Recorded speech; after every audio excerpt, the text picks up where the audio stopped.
शनि पशु शनि लोक शनि भय शनि अग्नि प्रजां बहुलां मे करो त्वन्नं पयोरेतु अस्मासु दत्त।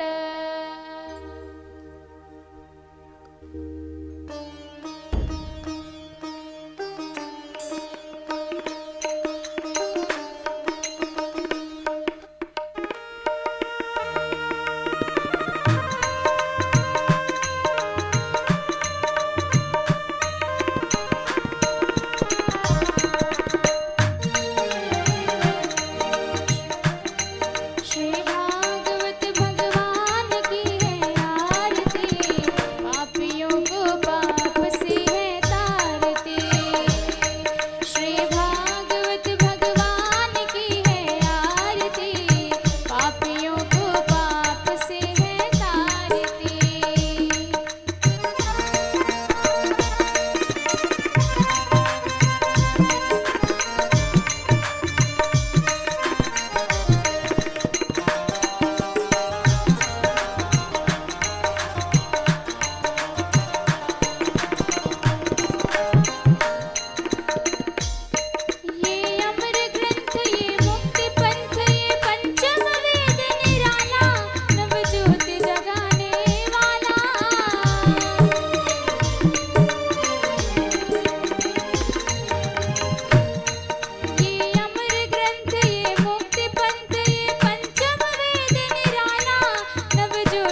आरोग्यार्थे आत्माभिवन्दनम्। मन्त्रपुष्पाञ्जलिः। ॐ यज्ञेन यज्ञमयजन्त देवास्तानि धर्माणि प्रथमान्यासन्न तेह नाकं महिमानः सचन्त्रेऽत्र पूर्वे साध्याः सन्ति देवा नानासुगन्धिपुष्पाणि यथा कालोद्भवानि च पुष्पाञ्जलिर्मया दत्त्वा गृहाण परमेश्वर गृहाण जगदीश्वर। मंत्रपुष्पांजलिं समर्पयामि। बोलिए श्रीमद्भागवत महापुराण की जय। वृंदावन बिहारी लाल की जय।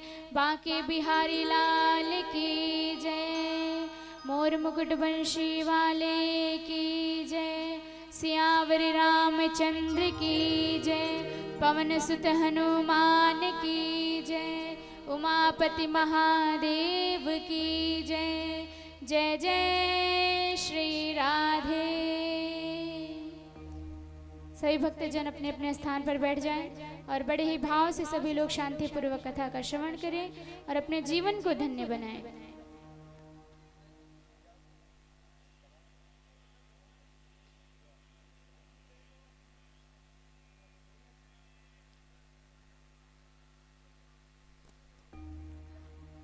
श्री राधे।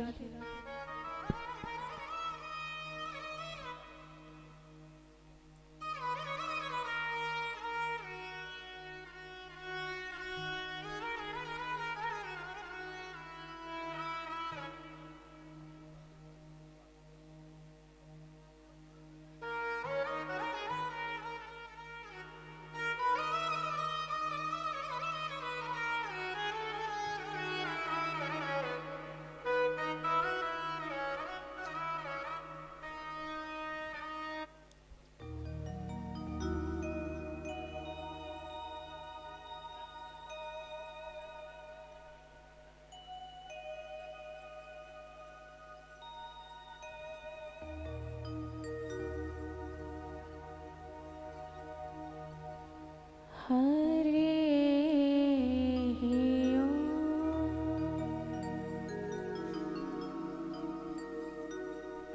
श्री गणेशाय नमः।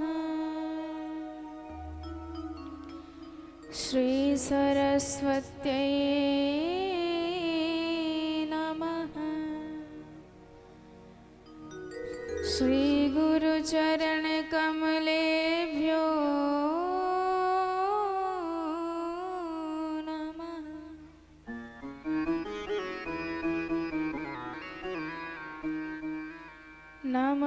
परमहंसास्वादित चरण कमल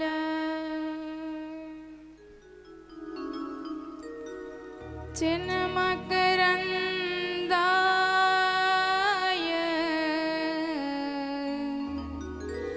भक्तजनमानस निवासाय श्री रामचन्द्राय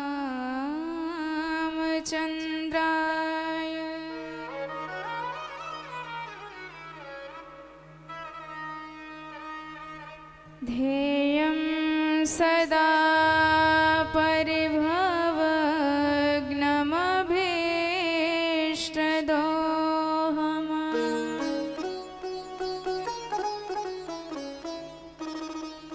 तीर्थास्पदं शिवविरञ्चिनुतं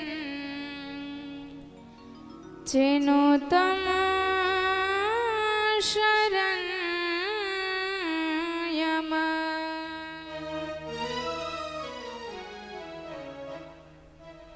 भृत्यार्तिहम प्रणतपाल लभवाब्धिपोतम्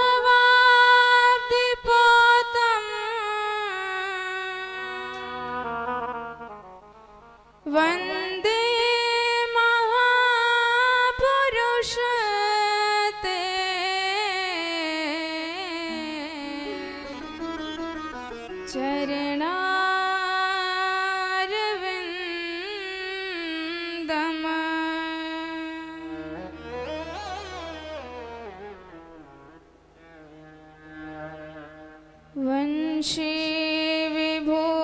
तोषित करान नवनीदाभा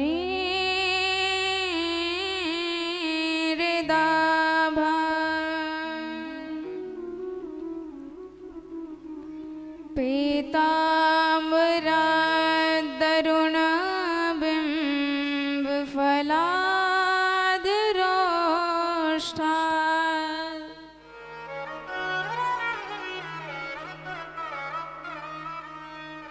पूर्णेन्दुसुन्दरमुखा दरविन्दनेत्रा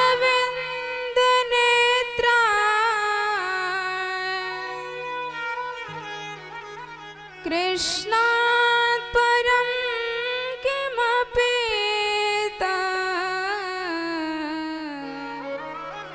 त्वमहं न जाने।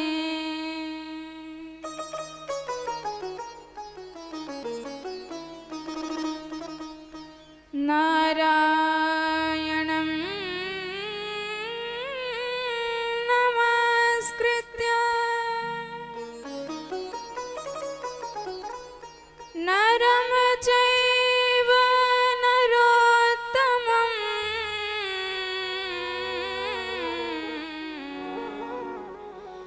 देवीं सरस्वतीं व्यासं ततो जयमुदीरये।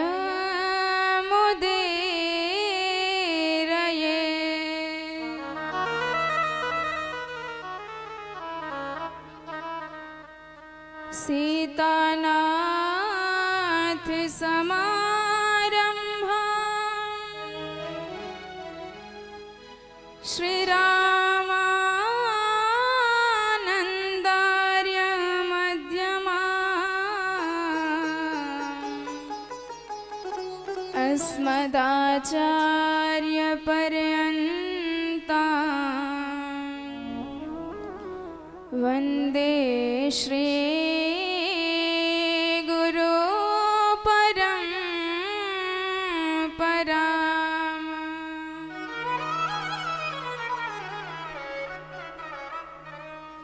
गौराङ्गं रसमयं नित्यम्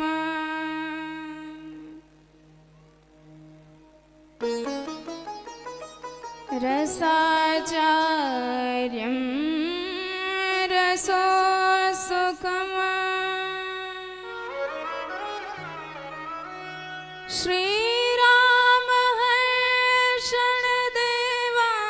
श्रीरामहर्षणदेवाख्यं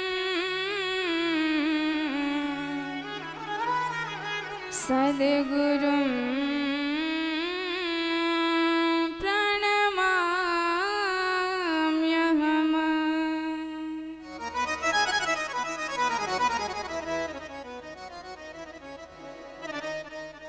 दिव्यं दिव्यकथाकारं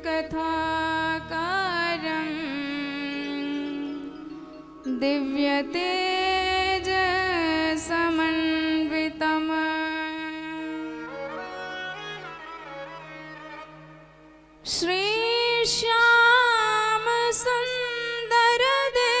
श्रीश्यामसुन्दरदेवाख्यं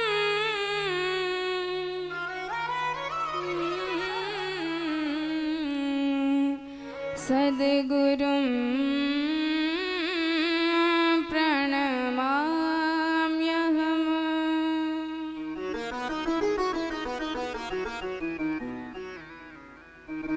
जय जय श्री राधारमण,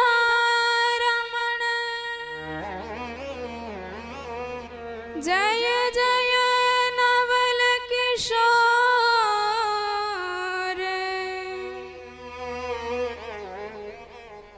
जय गोपी चित चोर प्रभु,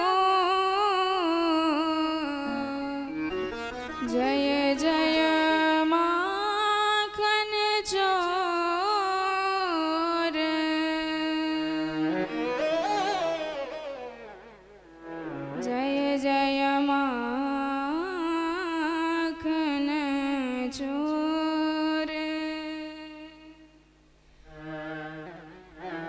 बोल वृंदावन बिहारी लाल की जय हो, राधे रानी सरकार की जय हो, बोल भक्त वत्सल भगवान की जय हो, सीताराम भगवान की जय हो, बोल गौरी शंकर भगवान की जय हो, सद्गुरुदेव भगवान की जय हो, सुखदेव भगवान की जय हो, जय जय श्री राधे। आइए बड़े भाव से आज उसी आनंद में मन को समर्पित करते हैं।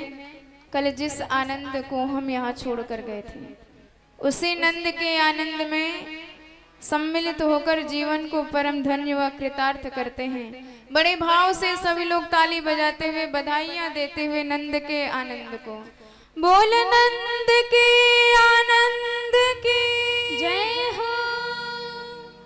चलो देखिए आए नंद घर लाला हुआ, चलो देखिए आए नंद घर लाला हुआ, चलो देखिए आए नंद घर लाला हुआ, चलो देखिए आए नंद घर लाला हुआ। ये तो नंद जी की कुल का उजाला हुआ, ये तो नंद जी की कुल का उजाला हुआ। चलो देखिए आए नंद घर लाला हुआ, चलो देखिए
ब्रज में ब्रजराज करने भक्तों के काज।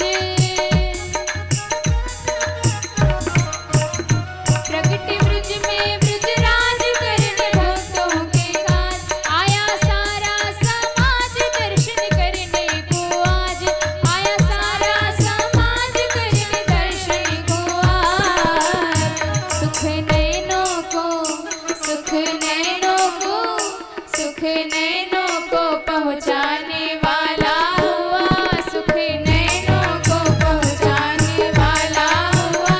चलो देखिए आए नंद घर लाला हुआ।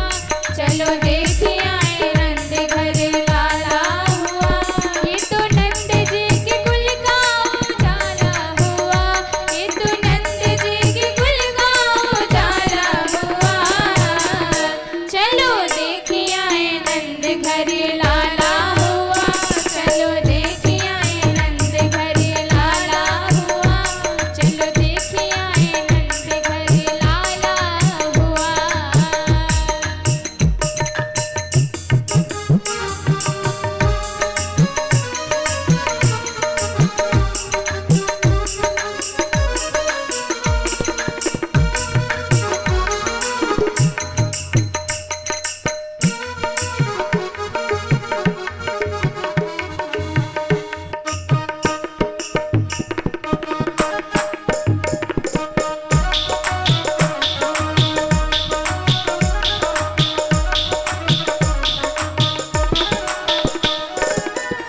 देखो गोकुल की ओर कैसे नाच रहे मोर।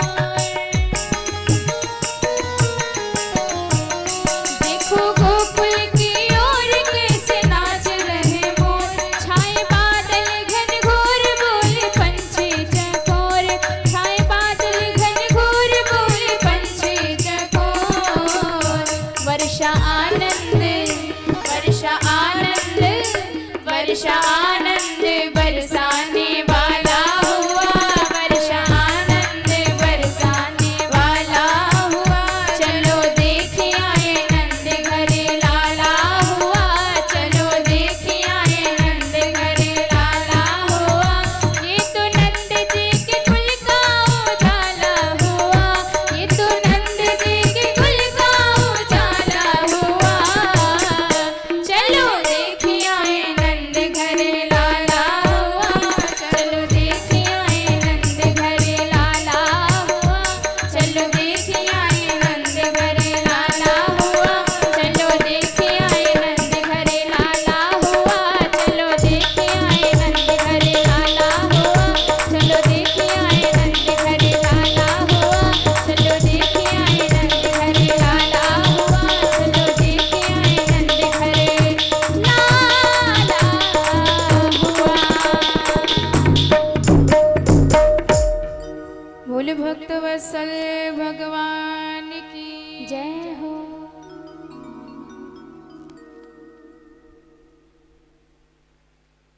नन्दस्त्वात्मजोत्पन्ना जातालादो महामना।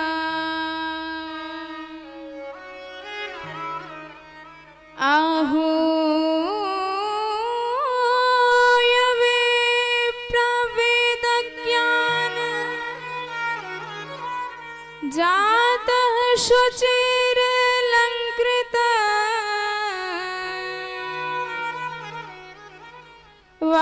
वाचयित्वा स्वास्थ्ययनम्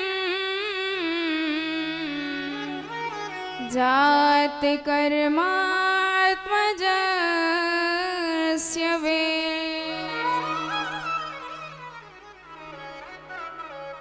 कारयामास विधिवत् पितृदेवार्चनं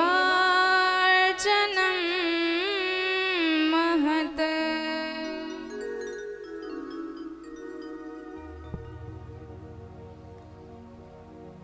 परम मंगलमय भगवत स्वरूप श्रीमद् भागवत सप्ताह ज्ञान यज्ञ में प्रवेश करने से पूर्व अनंत कोटि ब्रह्मांड नायक परब्रह्म परमात्मा जगदीश्वर जगन्नाथ अकारण करुण करुणा वरुणालय भक्तवांछा कल्पतरु अचिंत्य सकल गुणगण निधान सच्चिदानंद स्वरूप आनंद कंद मदन मोहन ब्रजेंद्र नंदन भगवान श्री बालकृष्ण सरकार के चरणों में बारंबार प्रणति एवं इस कथा में सम्मिलित होकर अपने जीवन को परम धन्य व कृतार्थ बना रहे हमारे परम सौभाग्यशाली परीक्षित जी महाराज, समस्त यजमान परिकर, सम्मुख सब उपस्थित संत वैष्णव समुदाय, श्रद्धामयी भक्तिमयी माताएं, सभी को बारंबार सप्रेम जय जय श्री राधे, जय सिया राम। सुखदेव महाप्रभु ने भगवान कृष्ण का प्राकट्य उत्सव 18 श्लोकों में वर्णन किया है और वर्णन करके इतना आनंद प्रदान किया मानो संपूर्ण भागवत के 18,000 श्लोकों को केवल 18 श्लोकों में ही भर दिया है आनंद के रूप में। समस्त आनंद सिमटकर आज उसी प्राकट्य उत्सव में बिखर रहा है और चारों तरफ ब्रज वीथियों में वह आनंद समस्त प्राणियों को परम सुख की प्राप्ति करा रहा है। आज जैसे ही पता चला कि हमारे नंद बाबा को या बुढ़ापे की उम्र में छोरा को जन्म भयो है, अब तो जितनी गोपियां थी, जितने ग्वाल बाल थे, समस्त गोपियां भव्य दिव्य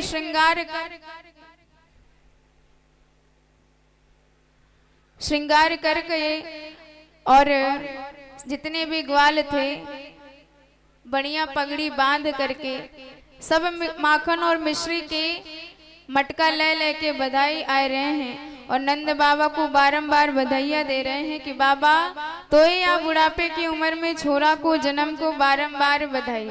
अब नंद बाबा सबन को बधाई देते हैं, भैया तुम सबन को आशीर्वाद को चमत्कार है, नहीं तो मैंने तो बिल्कुल आशा छोड़ रखी थी, मुझे तो बिल्कुल आशा नहीं थी कि या बुढ़ापे में मुझे छोरा हो ही जाएगा, पर तुम सबन के आज सबरे आशीर्वाद चमत्कार कर दिए।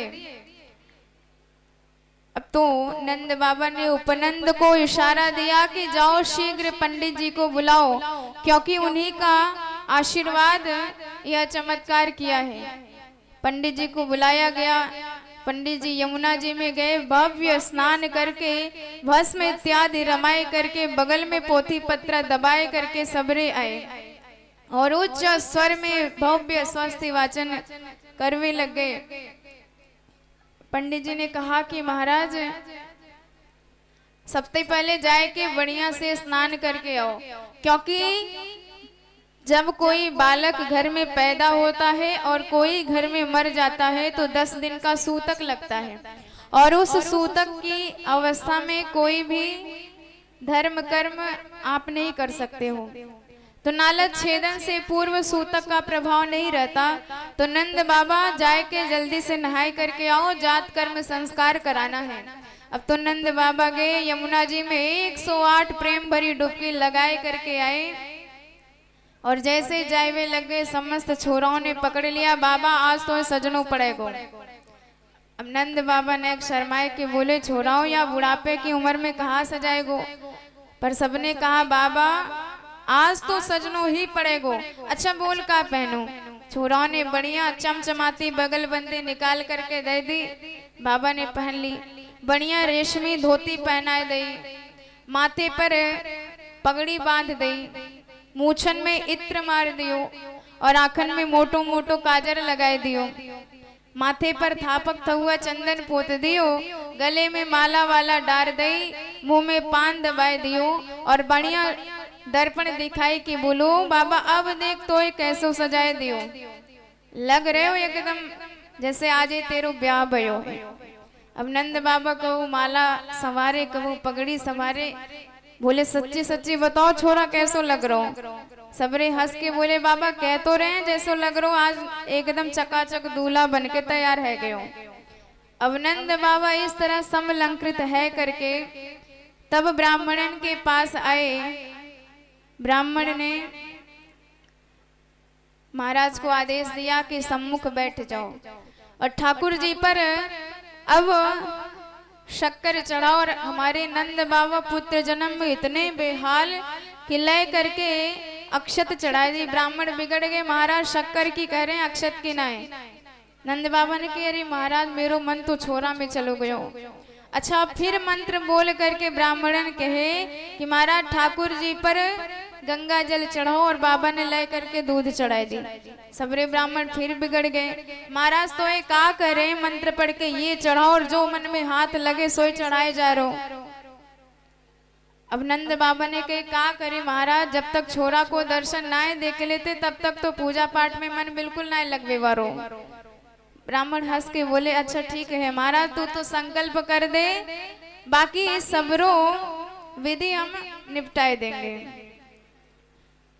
अब नंद बाबा ने जल उठायो और 2 लाख गाय और अन्न के विशाल 7 पहाड़ बना करके ब्राह्मणों के नाम दान कर दिया। धेनु नाम नियुते प्रादा विप्रेभ्य समलंकृता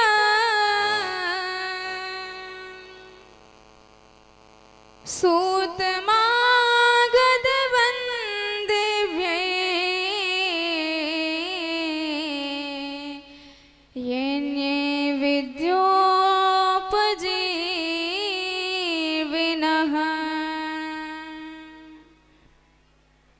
तिलाद्रादीन सप्तरत्नौघ शात कौम्भाम्बरावृतान। इस तरह भव्य नंद बाबा ने दान में संकल्प किया और तब तक नंद बाबा के कुछ इष्ट मित्र आए गए। सबरे कहवे लग गए बाबा तो पुत्र जन्म भयो पर छोरा को दर्शन ना करायो, नहीं अपने छोरा को दर्शन तो कराए दो। अब नंद बाबा बोले भैया 1 घंटा ते हमो या लाइन में लगे हैं कि कब छोरा को दर्शन करावे, पर ये गोपियां भीतर ही ना घुसन दे। सबरे कहती महाराज बाद में आइयो, तो जब हम खुद ही दर्शन ना किए तो तोय दर्शन कहाँ ते कराए दे। अब तो सबने कहा कि बाबा तोय पतो ना है, छोरा को दर्शन जब पहली बार कियो जाए तो भव्य तरीके से नाच नाच के भीतर जायो जाए। अब नंद बाबा ने कही भैया जन्म कर्म में तो कबू ना नाचो। सबने कही महाराज छोरा को दर्शन करवो है तो आज तो नाचने ही पड़ेगो। अब जो नंद बाबा जीवन में कभी नहीं नाचे पर कन्हैया को देखने की इतनी बड़ी लालसा हृदय में कि आज नाचने के लिए तैयार हो गए। एक हाथ कमर पे रखी और दूसरा हाथ सिर पे रखा और जो ठुमका लगायो। और तब तक एक नंद बाबा को मित्र दही के मटका लेके बधाई में आयो और नाचते देखकर नंद बाबा को इतना आनंद में भर गया कि कहीं आपको हमारी ये नजर ना लग जाए। सो सबरे दही के मटका ले जाए के नंद बाबा के ऊपर उड़े ले दियो। नंद जुग्वालन आ पकड़े सब लोगन नाचन को व्यवसायो है। गोंद भरे कस फेट चले तब नंद बाबा सब के मन भायो है। नाचत देख के नंद बाबा को हासन हास मंगन छायो है। काहुन लाद नंद के ऊपर डार दियो सब लोग हंसाए हैं। तो इस तरह सारे दही में नंद बाबा सराबोर है गए। मोड़ो पोछ करके बोले चौरेदारी के सबरो कियो भयो श्रृंगार तूने दही में बराबर कर दियो। वाने कही महाराज पहली बार छोरा को दर्शन कियो जाए तो ऐसे ही दही में नहाए नहाए के जायो जाए। अरे भैया तब तो तूने बड़ी कृपा करी। तो इतना आनंद हमारे प्रभु के प्राकट्योत्सव में मिल रहा है। आज उदार मना होकर नंद बाबा जो भी हाथ में लगता है सब कुछ लुटाए जा रहे हैं, क्योंकि जब साक्षात तीनों लोकों के मालिक प्रकट हुए हैं तो आज इतना आनंद है, इतना उत्साह है नंद बाबा के मन में कि संपूर्ण संपत्ति उन्हें तुच्छ जान पड़ती है अपने उस छोरा के आगे। जो भी हाथ में आता है सब लुटाए जा रहे हैं। नंदो महामनास्तेभ्यो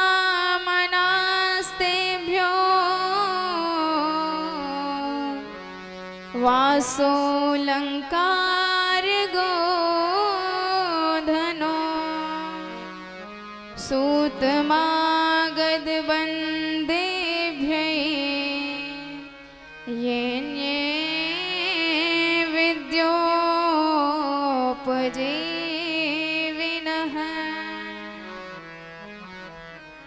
और तो और रोहिणी मैया जिनके पतिदेव वसुदेव जेल खाने में कैद है, तो प्रोत्सित भर्तृका है और कहा जाता है कि यदि पतिदेव पर संकट हो तो स्त्रियों को उत्सव नहीं मनाना चाहिए। पर आज जब साक्षात भगवान ही प्रकट हुए हैं तो सारे संसार के व्यवहार को भुला करके, दुख संताप को भुला करके वह रोहिणी मैया भी आज आनंद उत्सव में नृत्य कर रही हैं, आनंद लाभ उठा रही हैं। रोहिणी च महाभाग नंद गोपाभिनंदिता व्यचरत दिव्य वासस्त्र कंठाभरण भूषिता। इतना आनंद, इतना उत्सव कि कोई उस आनंद को, उस उत्सव को समझ नहीं सकता, जान नहीं सकता है।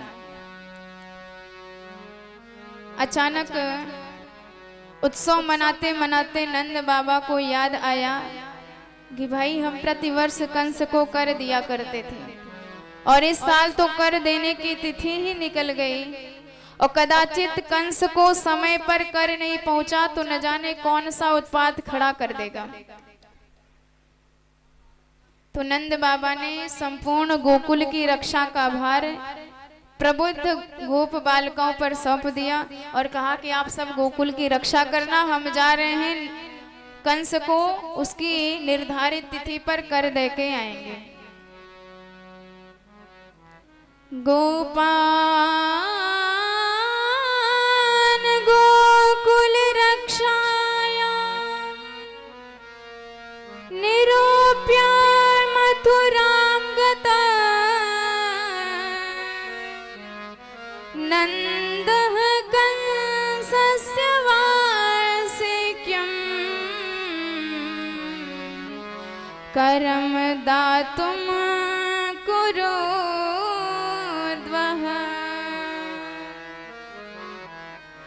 और नंद बाबा सीधे मथुरा पहुंचे कर देने के लिए। तो समस्त कर कंस को प्रदान किया और इधर कर देते हुए नंद बाबा को वसुदेव जी ने देख लिया। अब जैसे ही वसुदेव जी ने देखा तो धड़कन तेज हो गई कि हे भगवान, मैं तो अपने छोरा को सुरक्षा की दृष्टि से इनके यहाँ छोड़ के आया हूँ गोकुल में, और ये नंद बाबा मथुरा में डोल रहे हैं। तो पीछे से आवाज लगाई, नंद बाबा जी राम राम। अब जैसे मुड़ के नंद बाबा ने देखा सो पहचान गए और कहवे लगे कि वसुदेव जी राम राम। वसुदेव जी ने कहा कि मित्र तू कैसो मेरो मित्र कि तोय या बुढ़ापे में छोरा को जन्म भयो और मोए खबर तक ना करी, तोय मोए याद ना आई। तब इस पर नंद बाबा कहते हैं कि अरे मित्र, मुझे भी पता लगा कि तोय 6 संतान भई पर वा पापी कंस ने सबरे ठिकाने लगाए दिए। बाद में एक कन्या भई सुदेवी जी बन के आकाश में उड़ के चली गई। तो मुझे इतने तेरे दुख के आगे अपना एक सुख बताने की हिम्मत नहीं भई। अहो ते देव के पुत्रा कंसेन बहवो हता एकावशिष्टा कन्या सापि दिवं गताः। तो सच्ची मित्रता तो यही है कि यदि आपका कोई मित्र है, आपने किसी से मित्रता करी है और उस पर दुख हो और वह दुख भले ही तुच्छ हो और आपका दुख भले ही पहाड़ जैसा विशाल हो, पर मित्र का वह तुच्छ भी दुख आप पहाड़ के जैसा समझकर तुरंत उसका निदान करिए। अपने पहाड़ जैसे दुख को भी तिनके जैसा तुच्छ समझिए उसके दुख के आगे। सच्ची मित्रता यही है। नहीं तो यदि आप ऐसा कर नहीं सकते हो तो जीवन में कभी मित्रता किसी से करिएगा भी मत। जिन मित्र दुख होई दुखारी, जिन मित्र दुख होई दुखारी, तिनहि बिलुकत पातक भारी, तिनहि बिलुकत पातक भारी। जिन दुख गिरे समरज कर जाना, निज दुख गिरे समरज कर जाना। मित्रक दुख रज मेरो समाना, मित्रक दुख रज मेरो समाना।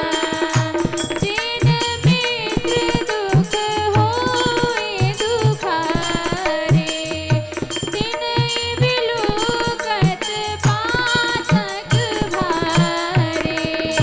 निज दुख गिरे समरज कर जाना, निज दुख गिरे समरज कर जाना। मित्रक दुख रज मेरो समाना, मित्रक दुख रज मेरो समाना, मित्रक दुख रज मेरो समाना। बोल भक्त वत्सल भगवान की जय हो। इस प्रकार नंद बाबा ने तो समझाई, पर वसुदेव जी की तो धड़कन तेज है कि हे भगवान ये कब अपनी गोकुल पहुंचे, क्योंकि मुझे लगता है कोई ना कोई आफत नंद बाबा के गांव पर आने वाली है। तो वसुदेव जी ने कह दिया कि नंद बाबा ये मिलना जुलना तो चलता ही रहेगा, मैं तो कहता हूँ कि आप शीघ्र अपने गोकुल पहुंचिए। मैं ज्योतिष को पक्को विद्वान हूँ और मेरी ज्योतिष विद्या यही बता रही है कि जल्दी ही कोई ना कोई उत्पात आपके गांव पर होने वालों है। अब तो जब ये बात सुने हमारे नंद बाबा जानते हैं कि वसुदेव जी ने जीवन में कभी झूठ नहीं बोला। यदि इन्होंने आशंका व्यक्त करी है तो अवश्य ही कुछ ना कुछ उत्पात तो मेरे गोकुल पर आएगा। नंदः पथि वचम शौरेण नाम ऋषेति विचिंतयन, हरिम जगाम शरणम उत्पातागम शंकितः। तुरंत भगवान से प्रार्थना करी कि हे प्रभु मेरे गोकुल की रक्षा करियो। और हमारे नंद बाबा पहुंचो ना पाए कि मौसी जी पहुंच गई कंस के द्वारा भेजी हुई।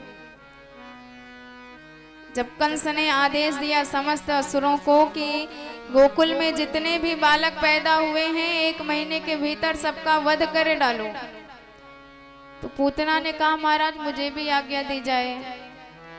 कंस ने कहा तुझे घर में घुसने कौन देगा?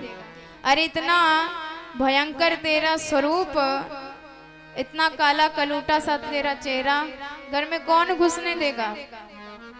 तो इस पर पूतना कहती है कि महाराज आप तो आज्ञा दो, मैं अपना यह स्वरूप बदल करके चली जाऊंगी, मेकअप करके चली जाऊंगी। मेकअप अर्थात काया पलट जो है उससे एकदम विपरीत दिखा दिया जाता है।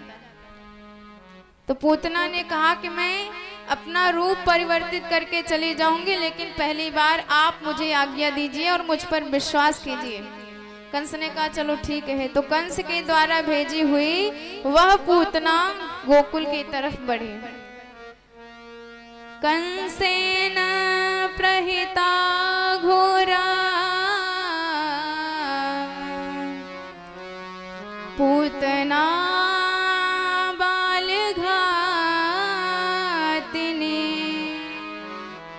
शिशुंसार निघ्नन्ते पुरग्राम व्रजादिषु।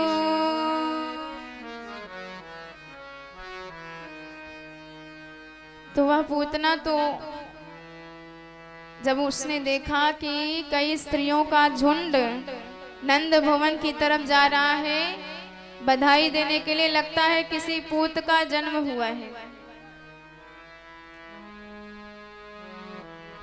और मेरा नाम क्या है? पूतना। चलो देखते हैं किसके यहाँ पूत का जन्म हुआ है। और पूतना तो दिव्य श्रृंगार करके आई। सुखदेव जी कहते हैं कि परीक्षित इतना दिव्य उसका श्रृंगार कि मानो साक्षात कोई स्वर्ग से देवी जी आई हो भगवान का दर्शन करने के लिए। आज वह श्रृंगार करके स्त्रियों के साथ आई और जब सबने यशोदा जी को दी बधाई तो इसने भी नाटक करना प्रारंभ किया। अरे बहन यशोदा, तो ये पुत्र जन्म को बार बार बधाई। अरे मैं जैसे सुन पाई सबरे काम छोड़ के दौड़ी भागी चली आई। अब तुम मुझे ऐसे आंख फाड़ फाड़ के काय देख रही, पहचानो ना है मुझे? अब यशोदा मैया बड़ी परेशान, ये मेरी बहन कहाँ से आई गई, यहाँ की शकल सूरत तो कबो न देखी। पर यशोदा जी का नाम ही है यशोदा, यशा ददाति सा यशोदा, जो सबको सम्मान दे उसी का नाम यशोदा।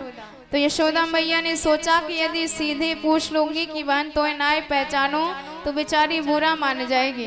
अरे होगी कि कोई मेरी चचेरी ममेरी फुफेरी बहन, खास नहीं तो दूर की होगी।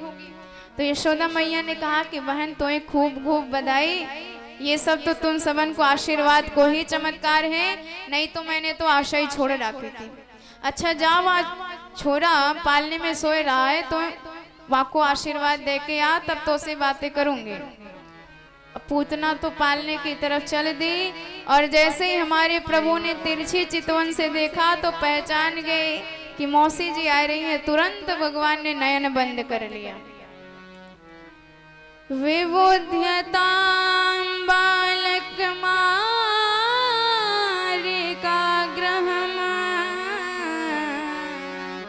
चराचरात्मा सन्मीलिते क्षणम्। तो भगवान ने नयन क्यों बंद किया? भगवान तो सर्वज्ञानी है, अंतर्यामी है, जानते हैं किसके हृदय में क्या भाव है। तो आखिर आज भगवान ने नयन क्यों बंद किया? तो कई संत इसका कई अर्थ निकालते हैं कि भगवान ने क्यों नयन बंद किया। एक तो कहते हैं कि भगवान इसलिए नयन बंद किए क्योंकि प्रभु जानते हैं मेरे दो ही अवतार श्रेष्ठ हुए, पहला तो रामावतार और दूसरा ये कृष्ण अवतार, और लगता है दोनों ही अवतारों में शुरुआत स्त्री वध से ही करना पड़ेगा। इसलिए नयन बंद करके जरा मंगलाचरण कर रहे हैं। रामावतार में ताड़कावध से शुरुआत करी और कृष्णावतार में लगता है पूतनावध से शुरुआत करनी पड़ेगी। और इसलिए भी नयन बंद किए, मानो प्रभु कहना चाहते हैं भोलेनाथ से कि हे भोलेनाथ, सागर मंथन में जब हजारों टन विष निकले तो आप सबने सबरे विष पान कर लिए, तो विष पान करना आपको आता है। और ये पूतना मौसी अभी हम नन्हे से हैं, 6 दिन के भी नहीं हुए कि हमें विष पिलाने आ गए। सो विष आप पी जाओ, बाकी दूध हम पी लेंगे। इसलिए भोलेनाथ को याद कर रहे हैं। या फिर इसलिए भी प्रभु ने नयन बंद किए। भगवान कहते हैं कि हमारे नयनों में सूर्य और चंद्र का वास है और प्रभु सोच रहे थे कि ये मरेगी मेरे हाथ से तो किसी ना किसी उच्च लोक में जाएगी। तो सोच ही रहे थे कि कौन से लोक में भेजूं, पर इतने में सूर्य और चंद्रमा ने अपने लोक के दरवाजे बंद कर लिए, मानो नयन बंद करके, कि प्रभु चाहे जिस लोक में भेज दो, पर इस पापिनी को हम अपने लोक में घुसने भी नहीं देंगे। इसलिए मानो प्रभु के नयन बंद हो गए, या फिर इसलिए भी नयन बंद कर लिए कि प्रीति नयन योगतः, नयन से नयन मिल जाए तो प्रीति उत्पन्न हो जाती है और प्रेमी का वध करना ठीक नहीं। इसलिए भगवान ने आंखें ही बंद कर ले, देखेंगे ही नहीं तो कहां से कोई दोष लगेगा। या फिर इसलिए प्रभु ने नयन बंद कर लिए।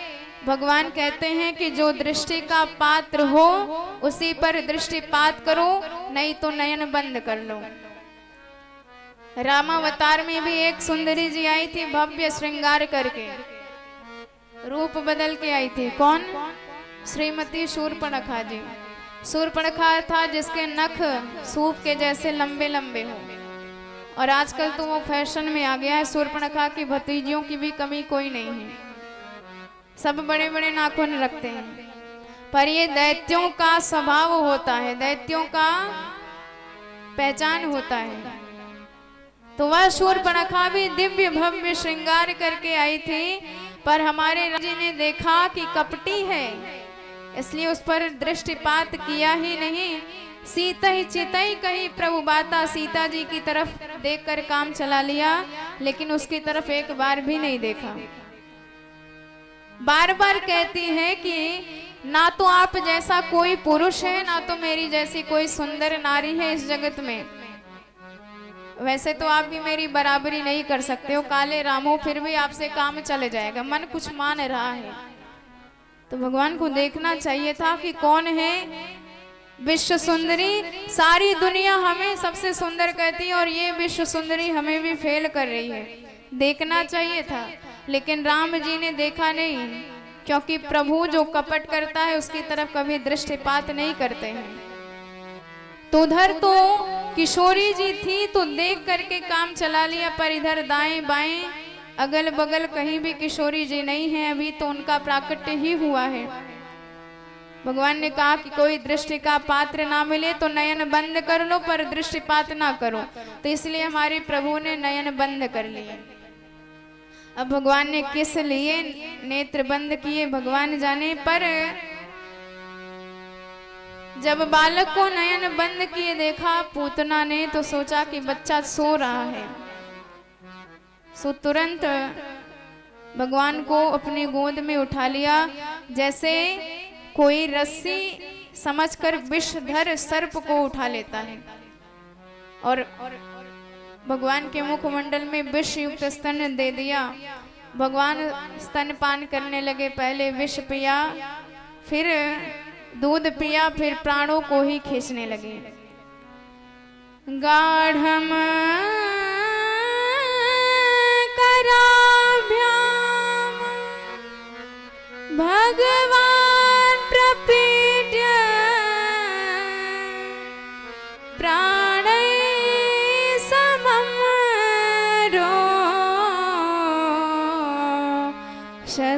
रोषसमन्वितं पिबत सामुञ्च मुञ्च लमिते सभाषिणे निष्पीड्यमाना खिल जीवमर्मणे।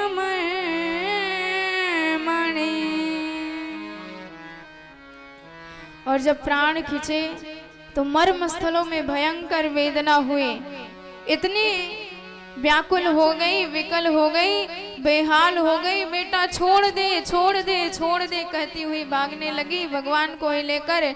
भगवान ने कहा कि मौसी जी हमको तो पकड़ना ही आता है, जीवन में कभी छोड़ना हमने सीखा नहीं, एक बार जो पकड़ में आ जाए तो फिर कभी नहीं छोड़ते हैं उसे।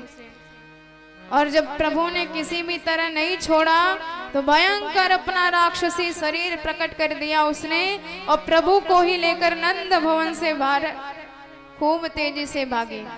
और जैसे ही प्राण खिंचे, भगवान ने संपूर्ण प्राणों का आकर्षण कर लिया और शरीर निष्प्राण हो गया।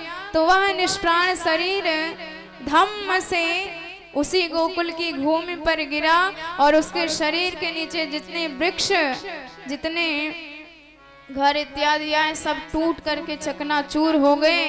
भयंकर बड़ी तीव्र गति से आवाज हुई, बोल पूतना मर्दन भगवान की जय हो। पतमानो पितद्देह स्त्री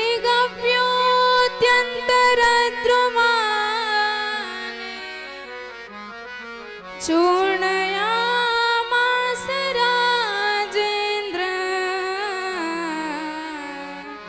महदासीत् महाद्भुतम्।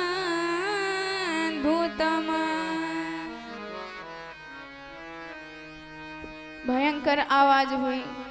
सुखदेव जी वर्णन करते हैं कि 6 कोश तक का विशाल उसका शरीर था, अर्थात 18 किलोमीटर लंबा चौड़ा उसका शरीर था।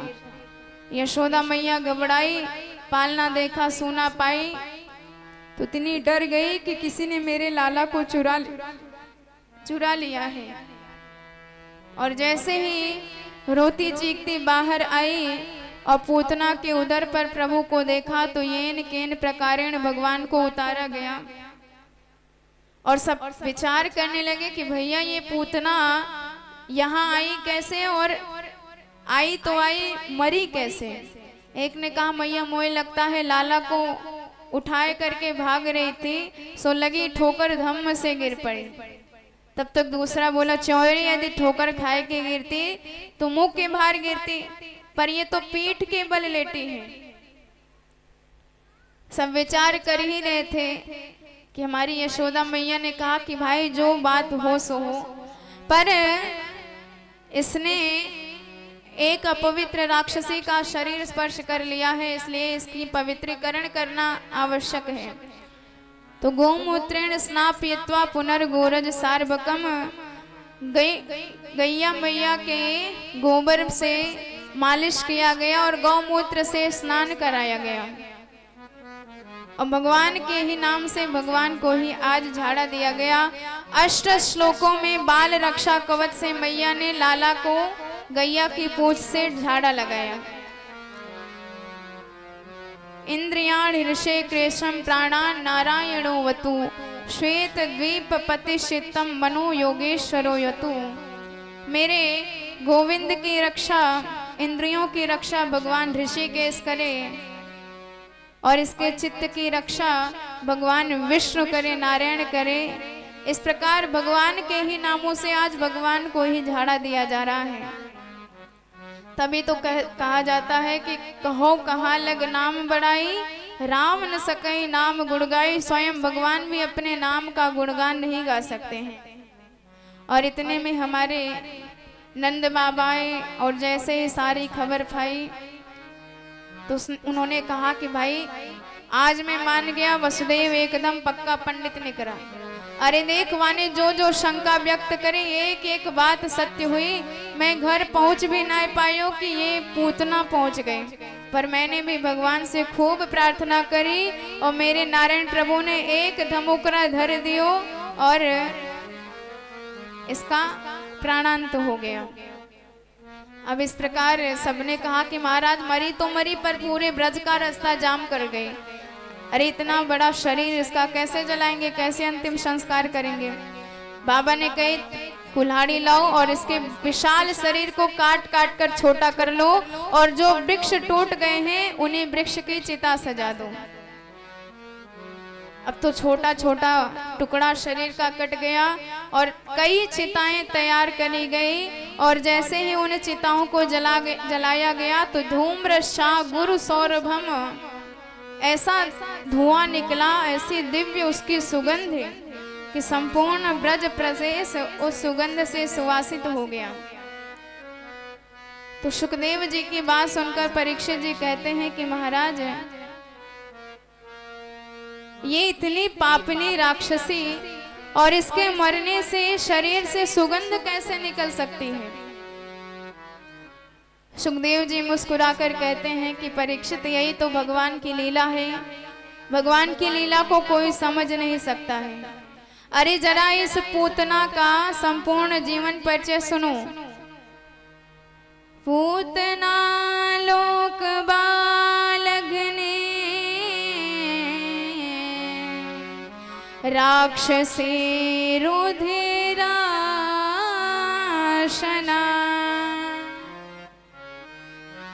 शिशोंशार निघ्नन्ते पुरग्राम व्रजादिषु।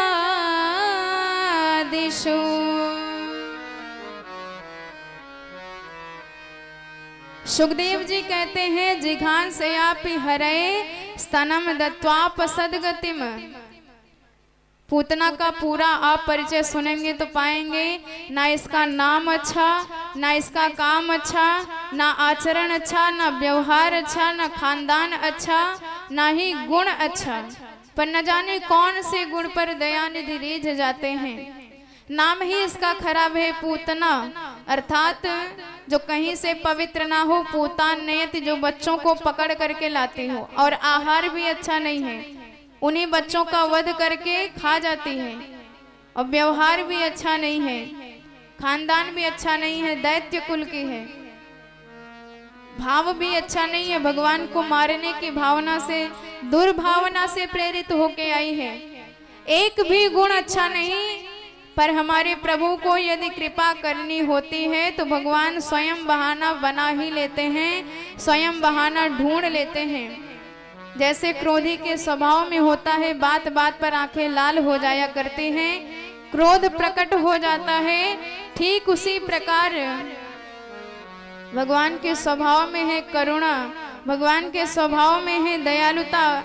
इसलिए प्रभु हर बार कुछ न कुछ गुण निकाल कर, बहाना बना करके अपने भक्तों पर कृपा कर ही दिया करते हैं।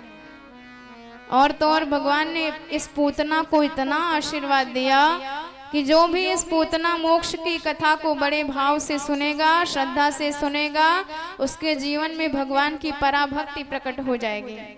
या एतत् पूतना मोक्षम कृष्णस्याद्भुतमर्भकम शृणुया श्रद्धया मर्त्य गोविंद लभते रतिम।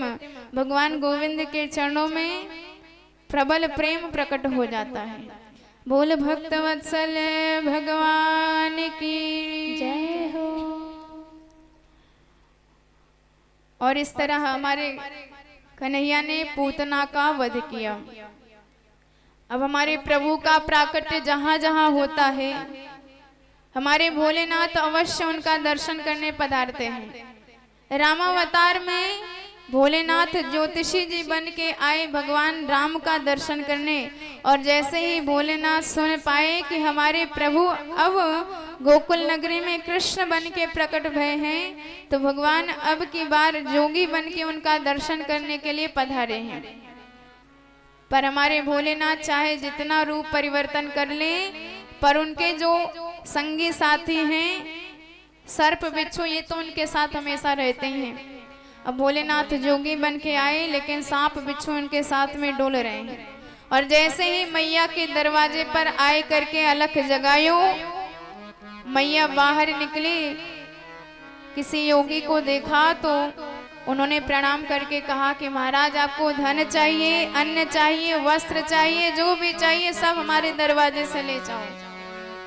पर जैसे ही बहुमूल्य रत्न लेकर निकले तो हमारे भोलेनाथ कहने लगे कि ना चाहिए तेरे हीरा मोती, ना चाहिए तेरी माया है, अपने लाल के दर्श दिखा दे। ये साधु काशी से आया है मैया, मैं बड़ी दूर से आया हूँ, काशी बनारस से चल करके आया हूँ और तेरे लाला का ही दर्शन करना चाहता हूँ। मैया ने हाथ जोड़ लिए, महाराज तो से मैं हाथ जोड़ूं, तेरे बगल में इतने भयंकर नाग फुफकार मार रहे हैं और मेरा लाला इतना सरल है कि यदि सर्प को चित्र में भी देख ले तो डर के मारे मेरी गोदी चढ़ जाता है, और इतने भयंकर सांप तेरे पास है, मैं लाला को कैसे दिखा दूं। तो इस पर योगी ने कहा कि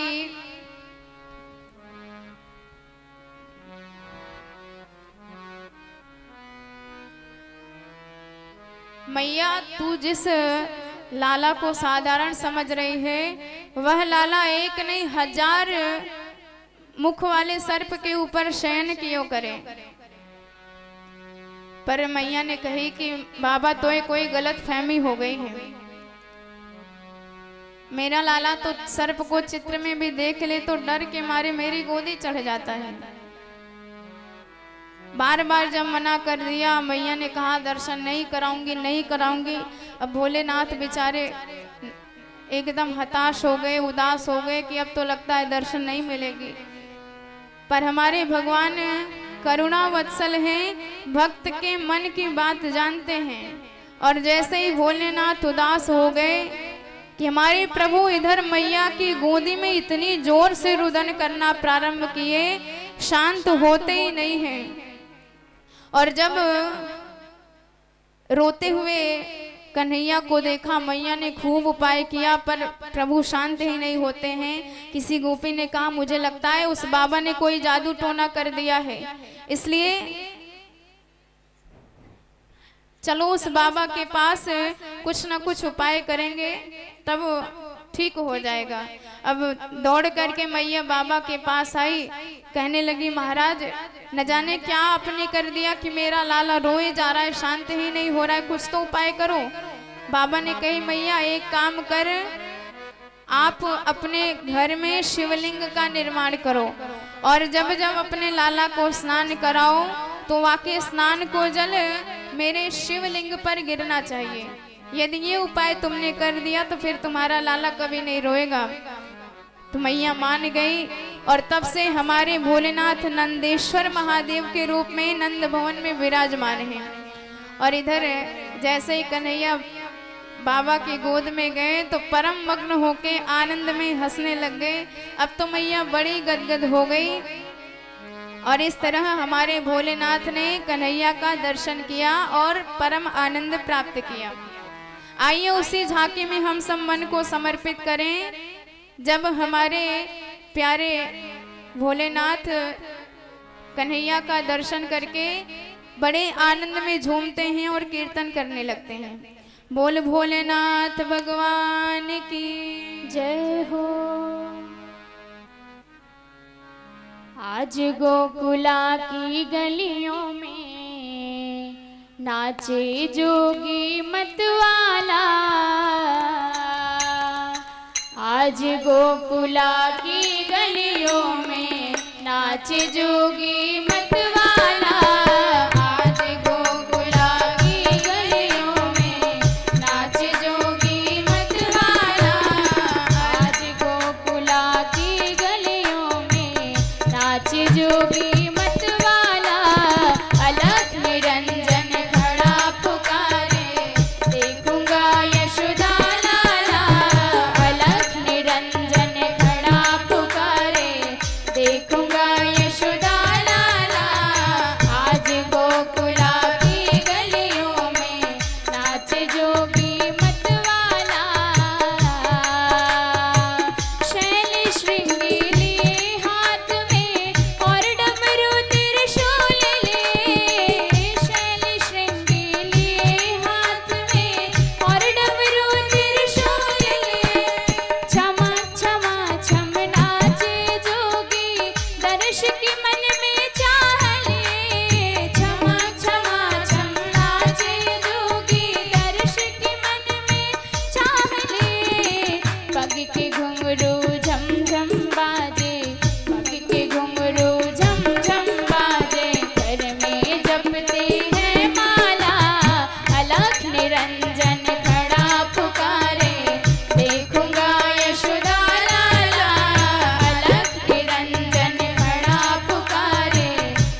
मस्तक पर श्री चंद्र विराजे, मस्तक पर श्री चंद्र विराजे, गले में सर्पों की माला, अलख निरंजन खड़ा पुकारे, देखूंगा यशोदा लाला, अलख निरंजन खड़ा पुकारे, देखूंगा यशोदा लाला।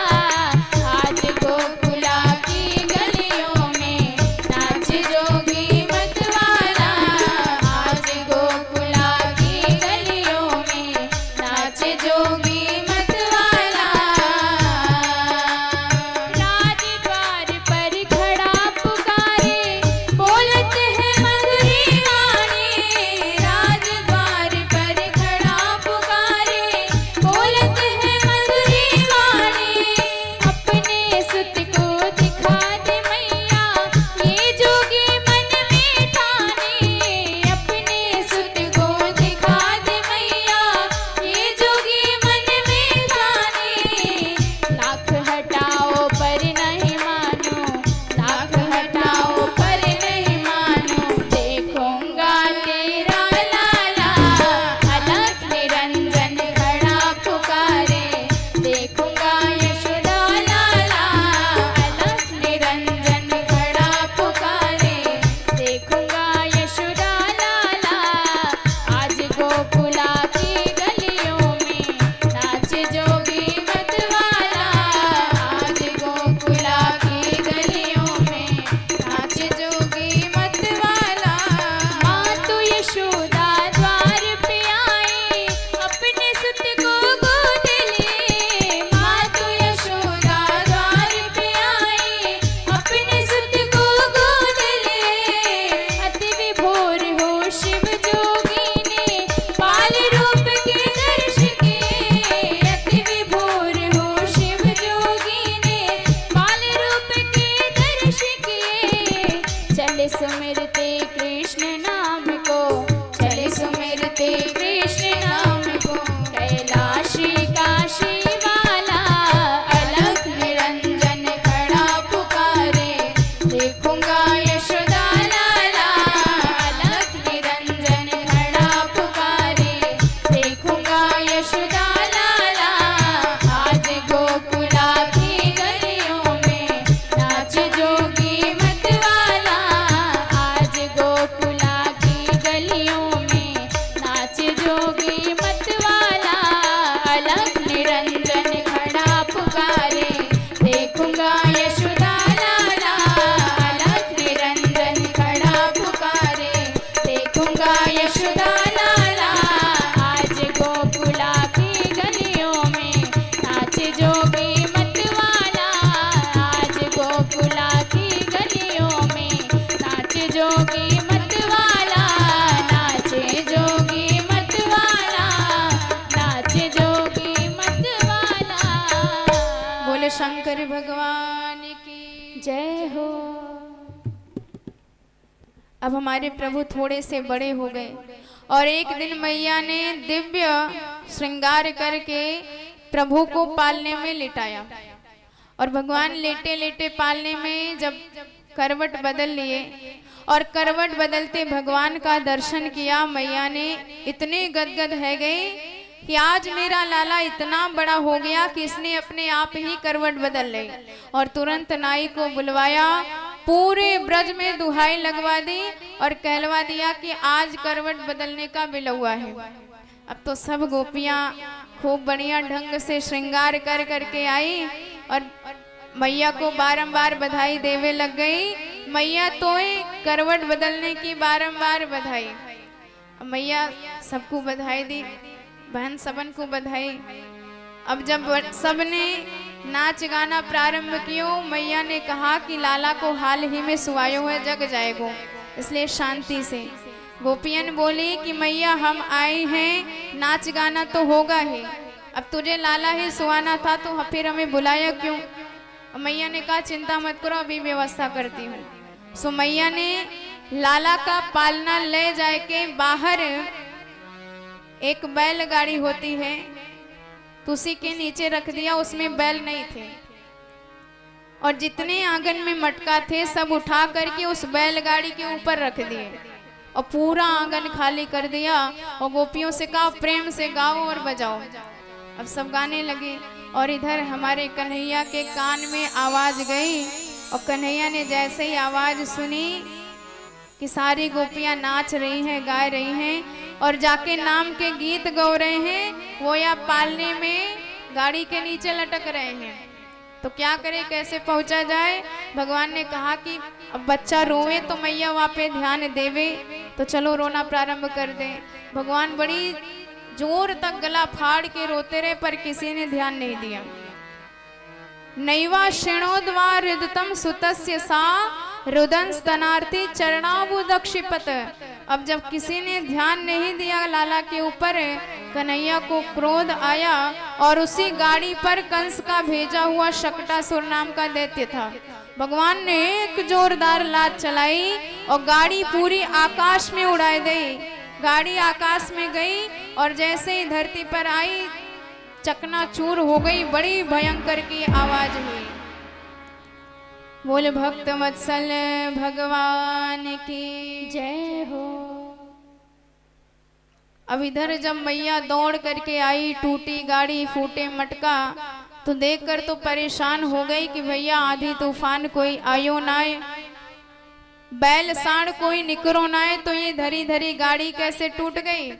तब तक कुछ बालक ने कहा मैया हम बताएं, हम यहाँ क्रीड़ा कर रहे थे और तेरे लाला बड़ी जोर से गला फाड़ के रो रहे थे, तो हमने सोचा कि मैया की गोदी दे आए, पर मैया हम देते कि उससे पहले ही तेरे लाला ने ऐसी जबरदस्त लात चलाई कि संपूर्ण गाड़ी आकाश में उड़ाए दे। ऊचूरव्य व्यसित मते गोपान गोपेश बालका रुदतानेन पादेन क्षिप्त में तन्न संशयः। अब मैया ने जब ये बात सुनी तो खूब गालियां सुनाई उन बालकों को। क्यों रे, सुबह सुबह भांग खाए के तो ना निकले, अरे पैदा होवे की देर ना भाई, और छोरा ने एक लात मारी और गाड़ी आकाश में उड़ाए दे।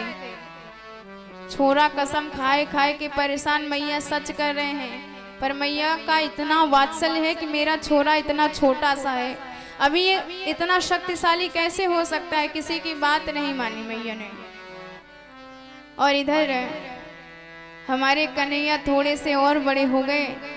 एक दिन की बात है, मैया लाला को उछाल उछाल के खिला रही थी, जैसे आजकल हम खिलाते हैं बच्चों को उछाल उछाल कर, और जब उछालना बंद कर देती है तो लाला रोने लग जाते हैं। और मैया परेशान हो गई कि हाथ में दर्द है गयो, अब कब तक या को उछालूं। तो एक काम किया, मैया ने लाला को दुग्ध पान कराना प्रारंभ किया और हमारे कन्हैया मुग्ध होके दुग्ध पान करने लगे। और इधर कंस का भेजा हुआ दूसरा असुर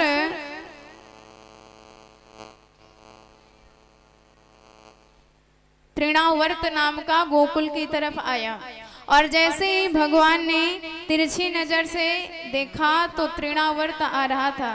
भगवान प्रसन्न हो गए कि मैया तो उछाल ना पाई, तो मामा जी ने उड़न खटोला की व्यवस्था कर दी।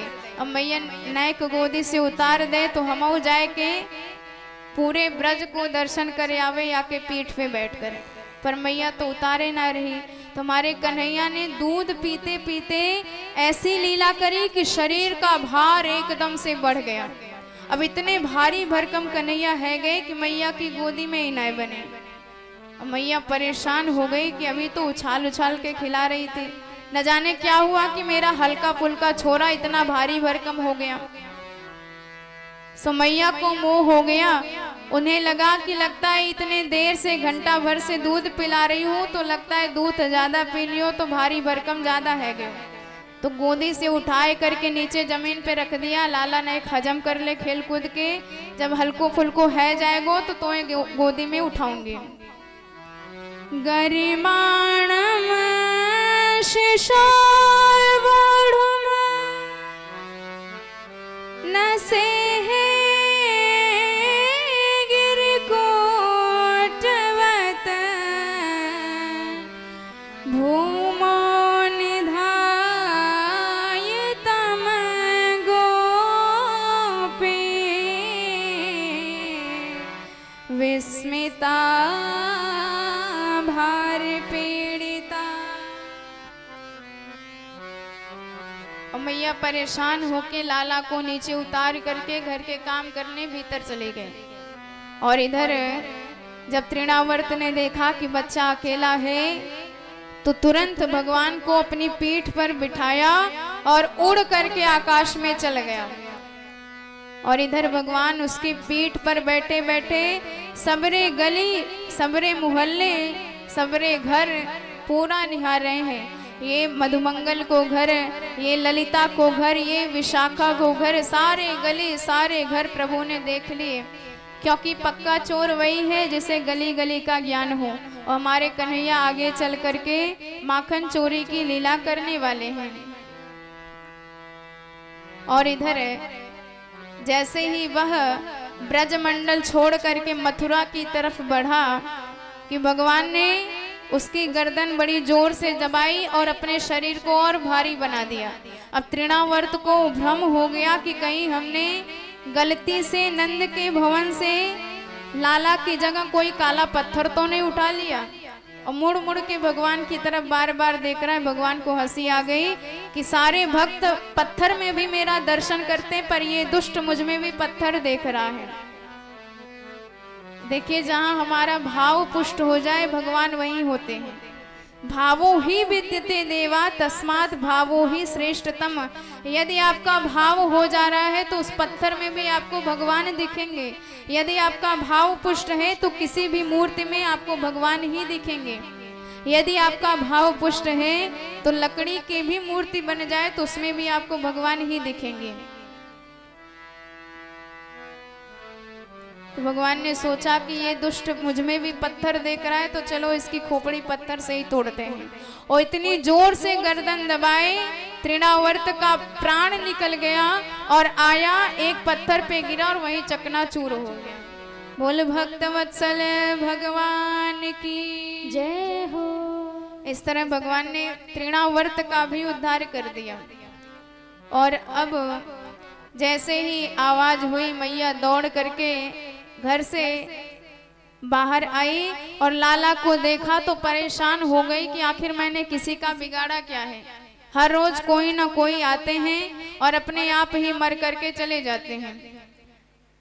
फिर बाद में मैया ने मन को समझाया कि भाई कोई किसी को नहीं मारता है, जो जैसा कर्म करता है वैसा ही उसको फल प्राप्त होता है। अच्छा कर्म करेगा तो अच्छा फल पाएगा, बुरा कर्म करेगा तो उसका बुरा ही फल निकलेगा। तो इस प्रकार प्रभु ने 3 राक्षसों का संहार किया। अब कन्हैया 1 वर्ष के हो गए और उधर वसुदेव महाराज सोच रहे हैं, गणना कर रहे हैं कि आज मेरा लाला 1 साल का हो गया होगा। पर न जाने नंद बाबा ने वाको का नाम रखो होएगो। सो अपने गुरु जी गर्गाचार्य जी को बुलाया और कहा कि महाराज आप मेरे कहने से नंद भवन चले जाओ और मेरे छोरा का नामकरण संस्कार कराओ।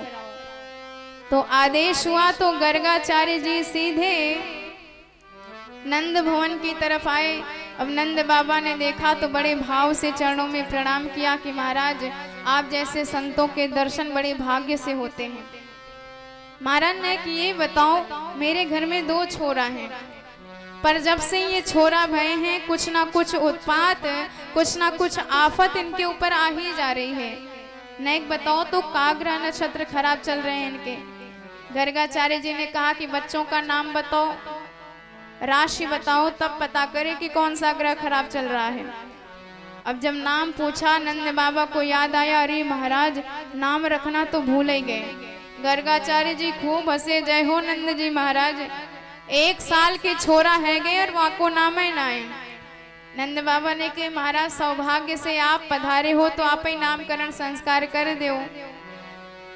तो गर्गाचार्य जी कहते हैं कि भाई हम तो यादवों के आचार्य हैं, और यदि हमने तुम्हारे छोरा का नाम रखा और कंस को भनक पड़ी तो उसे संदेह हो जाएगा कि हम यादवों के आचार्य होके नंद के छोरा का नाम रखने क्यों गए, और कहीं तुम्हारे लाला को वसुदेव का पुत्र समझ बैठा तो खतरा हो जाएगा। गर्गाद यदु कुलाचार्य ख्यातश्च भुवि सर्वथा सुतम मया संस्कृतं ते मन्यते देवकी सुतम। तो जब इस प्रकार से वर्णन किया तो नंद बाबा ने कहा, महाराज आप ऐसा नाम रखो कि किसी को भनक भी ना पड़ने पावे। गौशाला में जाके विराजमान हो जाओ, हम भी वहीं पहुंच जा रहे हैं और किसी को भी भनक नहीं पड़ेगी। अब गौशाला में जाके विराजमान हो गए। इधर नंद बाबा ने भीतर खबर करवा दी कि यशोदा बड़े सिद्ध संत आए हैं, चलो इनके मुख से अपने छोरा का नाम रखवाएंगे। तो रोहिणी मैया और यशोदा मैया आपस में चर्चा करने लगी।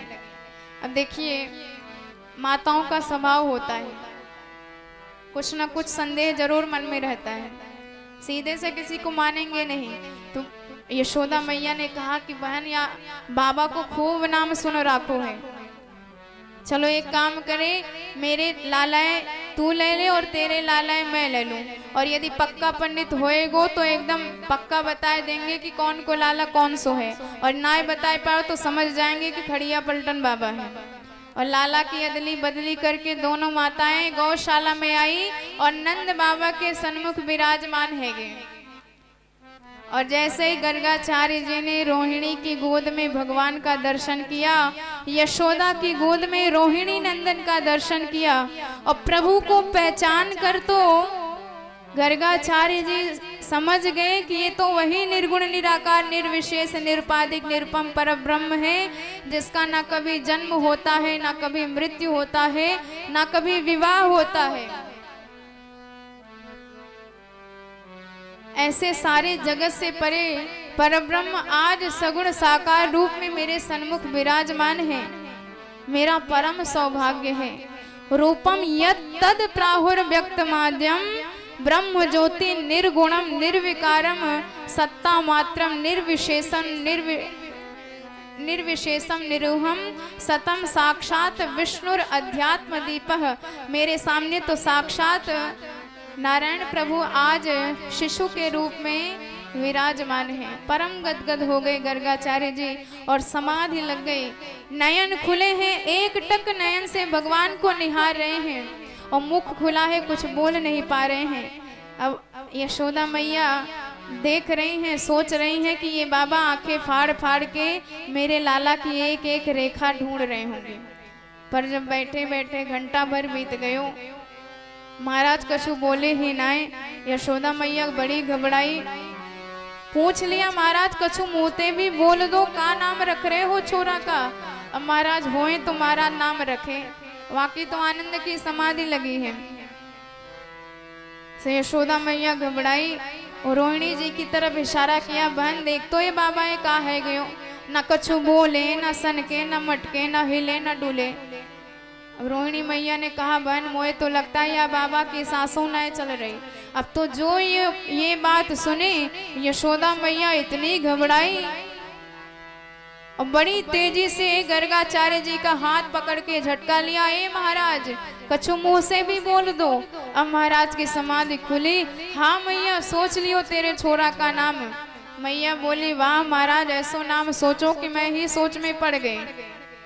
अच्छा बताओ का नाम सोचा है आपने। अब गर्गाचार्य जी सोचते हैं, आए थे नाम रखवे के ताई, पर या की शकल सूरत देख के तो अपनों ही नाम भूल गए। हंतास्य नाम करणाय समागतो हम अलोपितम पुनर्नेन ममैव नाम। तो उन्होंने सबसे पहले दोनों माताओं से कहा कि मैया ये जो आपकी गोद में विराजमान है ये साक्षात रोहिणी जी का बेटा है, और जो रोहिणी जी की गोद में विराजमान है ये साक्षात आपका बेटा है। अब तो देख करके सुन करके यशोदा मैया बड़ी गदगद भई, रोहिणी जी की तरफ देखा, बहन एकदम पक्को पंडित निकरो, खड़िया पलटन बाबा नाए, एक ही दृष्टि में बताए दियो कि कौन को छोरा कौन को सो है। अच्छा ठीक है महाराज, अब बताओ का नाम रख रहे हो या बड़े छोरा को? तो रोहिणी नंदन का सबसे पहले नाम रखते हैं। उन्होंने कहा कि मैया ये आगे चल के बलवानों का भी बलवान निकलेगा, परम शक्तिमान निकलेगा, इसलिए इसका नाम रख रहे हैं बलराम। अयम ही रोहिणी पुत्रो रमयन सूर्यदो गुणा आख्यास्यते रामेति बलाधिक्यात् बलं विदुः। बोल बलभद्र भगवान की जय हो। तो नाम रखा बलराम। मैया ने कहा आप छोटे छोरा का भी नाम रख दो। तो कहते हैं कि इनके नाम की तो आप पूछो ही मत, अरे इनके हजारों नाम पड़ेंगे, विष्णु सहस्त्र नाम, राम सहस्त्र नाम, गोपाल सहस्त्र नाम। मैया बोली मोए हजारों नाम की आवश्यकता ना है, मोए एक बढ़िया सा चोखो सो नाम बताए दो। कहते हैं कि मैया हर युग में इसका जन्म होता है, पर इस युग में इसका जन्म हुआ है तो यह सांवला हुआ है, श्यामल वर्ण का हुआ है, इसलिए नाम रखते हैं कृष्ण। बहूनि सन्ति नामानि रूपाणि च सुतस्य ते गुणकर्मानुरूपाणि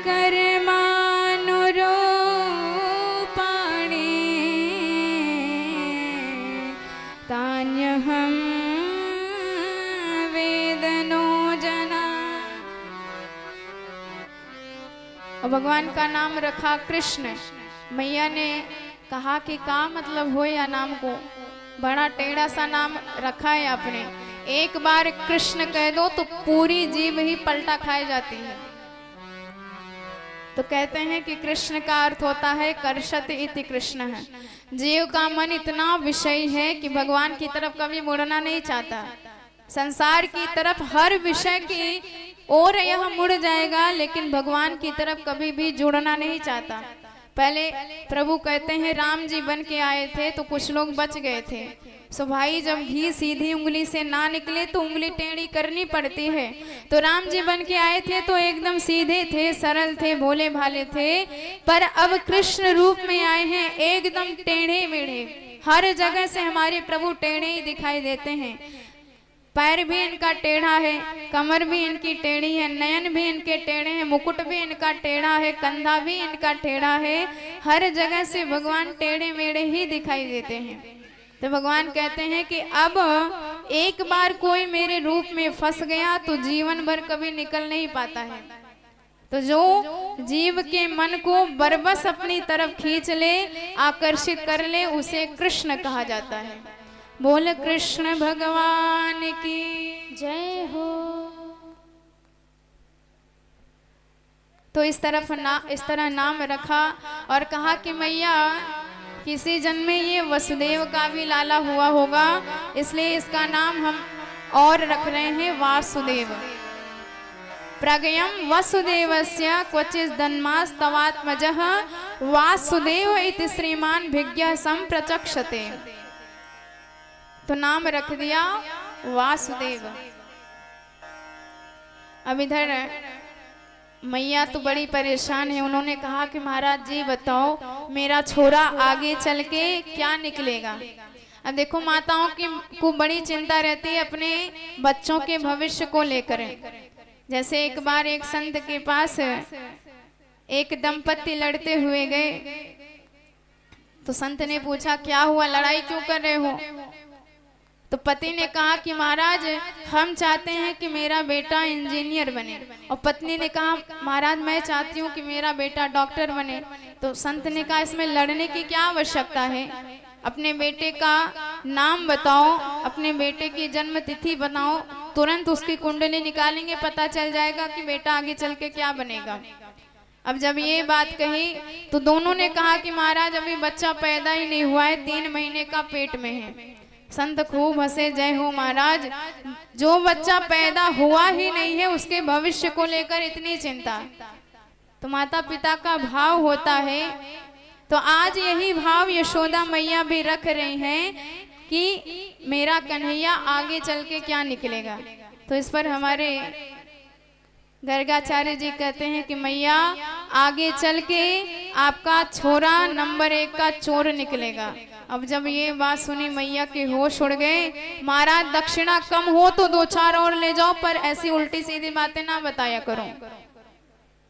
पर गर्गाचार्य जी तो बता बता के हैरान, मैया ये जीव के जन्म जन्मांतर के पाप को चुराने वाला होगा। ऐसा पाप जो किसी भी प्रकार का सत्कर्म करने से दूर नहीं हो सकता, नष्ट नहीं हो सकता, ऐसा पाप चुराने वाला यह कन्हैया होगा। एक बार कोई कृष्ण कहेगा, एक बार कोई कृष्ण की शरण में चला जाएगा तो उसके जन्म जन्मांतर के युग युगांतर के सारे पाप हमारे कन्हैया चुरा लेंगे। ऐसा गजब का चोर होगा। बोल भक्त वत्सल भगवान की जय हो। इस तरह भगवान का नामकरण संस्कार हुआ। अब हमारे प्रभु थोड़े से बड़े हो गए और घुटनों के बल अब चलना प्रारंभ कर दिए, और दोनों भ्राता घुटनों के बल चलते चलते चलते चलते सीधे गौशाला में पहुंच जाते हैं। और जब वहां तमाम गोबर पड़ी हुई देखते हैं तो कन्हैया पूरा गोबर उठा के पूरे शरीर में मालिश करने लग जाते हैं। अब जब कन्हैया को गोबर में सना हुआ देखती मैया तो खूब डांटती, कान पकड़ करके कहती क्यों रे कन्हैया, जब देखो तब गोबर में ही डोलता है, पूरे जन्म का सुअर है। अब जब सुअर कहती कन्हैया को तो बलदाऊ जी की तरफ देख करके खूब गदगद होते, देखो भैया मैया मुझे पहचान गई, अरे पूर्व जन्म में हम वाराह ही तो अवतार लिए थे। सो भगवान ऐसी ऐसी लीला करते हैं। पंकाभिषिक्तम सर्वावयवं विलोक्य दामोदरं वदति कोपवशाद् यशोदा त्वं शोकरोषि गतजन्मनि पूतना रे इत्युक्त संस्मिते मुखो वतुनो मुरारे।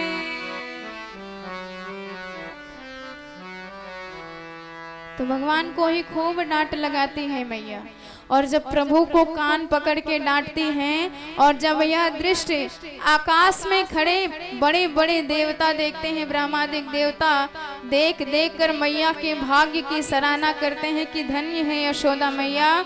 अरे जिन भगवान का निरूपण साक्षात वेद भी नहीं कर सकते, श्रुति भी हाथ जोड़ लेती है, बड़े बड़े तपस्वी मनस्वी यशस्वी सिद्ध संत भी जिनकी झलक तक नहीं देख पाते, धन्य है तुम्हारा सौभाग्य कि आज वही आपके आंगन में क्रीड़ा कर रहा है, आज वही आपकी डांट खा रहा है, जिसकी एक बार भ्रिकुट टेढ़ी हो जाए तो संपूर्ण ब्रह्मांड में प्रलय आ जाता है। आज वही भगवान जब यशोदा मैया डांट देती है तो डर जाता है। सभी देवियां एक दूसरे से कहती हैं कि सखी हमने देखा है जो वेद का सिद्धांत है, जो वेद का सार है, वही परब्रह्म नंद भवन में धूल मिट्टी से सना हुआ क्रीड़ा कर रहा है और सबको अपनी तरफ आकर्षित कर रहा है। शृणु सखी कौतुकम एकम निकेतांगणो मया दृष्टा गो धूल धूसरी तांग नृत्यति वेदांत सिद्धांत। और हम सब तो अपने आप को पाउडर लगा के, तमाम प्रकार की क्रीम इत्यादि लगा के तब सुंदर बनाते हैं, पर हमारे गोविंद धूल ही लगा लेते हैं तो वह धूल ही उनके शरीर में अंगराग की तरह शोभनीय हो जाता है। परम सुंदर हमारे प्रभु दिखाई देते हैं। कैसे दिखाई देते हैं, आइए रस खान जी के शब्दों में श्रवण करते हैं। धूल भरे अति शोभित श्याम जो तैसी बनी सिर सुंदर चोटी। धूल भरे अति शोभित श्याम जो तैसी बनी सिर सुंदर चोटी। खेलत खात फिरे अंगना में पग पैजन बाजत फिर कछोटे। खेलत खात फिरे अंगना पग पैजन बाजत पीर कछोटे। धूर भरे अति। तो हमारे कन्हैया धूल में भी लिपटे हुए परम सुंदर परम शोभायमान लगते हैं, और सारा जगत भगवान की उसी धूल धूसरित शरीर पर, उसी धूल धूसरित अंग कांति पर मोहित हो जाता है। इतने दिव्य, इतने सुंदर हमारे प्रभु लगते हैं। बोल भक्त वत्सल भगवान की जय हो। अब भगवान थोड़े से बड़े हुए तमाम प्रकार की लीलाएं करने लगे। कभी कभी तो गैया का सींग पकड़ के लटक जाते हैं, और कभी कभी जो सारे विश्व को दो चरण में नाप लिए थे वही भगवान देहली पर लटक जाते हैं, देहली के पार ही नहीं जा पाते हैं। संत देख देख के बड़ा हंसते हैं। जय हो भगवान, आपकी लीला कोई नहीं समझ सकता है। और कभी कभी तो चंदा मामा के लिए रूठ जाते हैं। एक बार रूठ गए, मैया मुझे तो चांद खिलौना ही चाहिए। अब मैया बड़ी परेशान हो गई, लाला अब चंद्रमा इतनी दूर है, मैं उसे कहाँ से पा सकूंगी। पर कन्हैया कहते मैया मुझे चाहिए तो चाहिए। अब जब परेशान हो जाती हैं तो एक परात में जल भर के लाती हैं, उसी परात में चंद्रबिंब दिखाई पड़ता है। तो मैया कहती हैं कि लाला ये देख तेरे लिए चंद्रमा लाई हूँ। हमारे कन्हैया और आगे तुरंत उसी जल में हाथ मारते हैं और वह उस जल में हलचल मच जाती है और चंद्रमा का वह प्रतिबिंब हिल जाता है।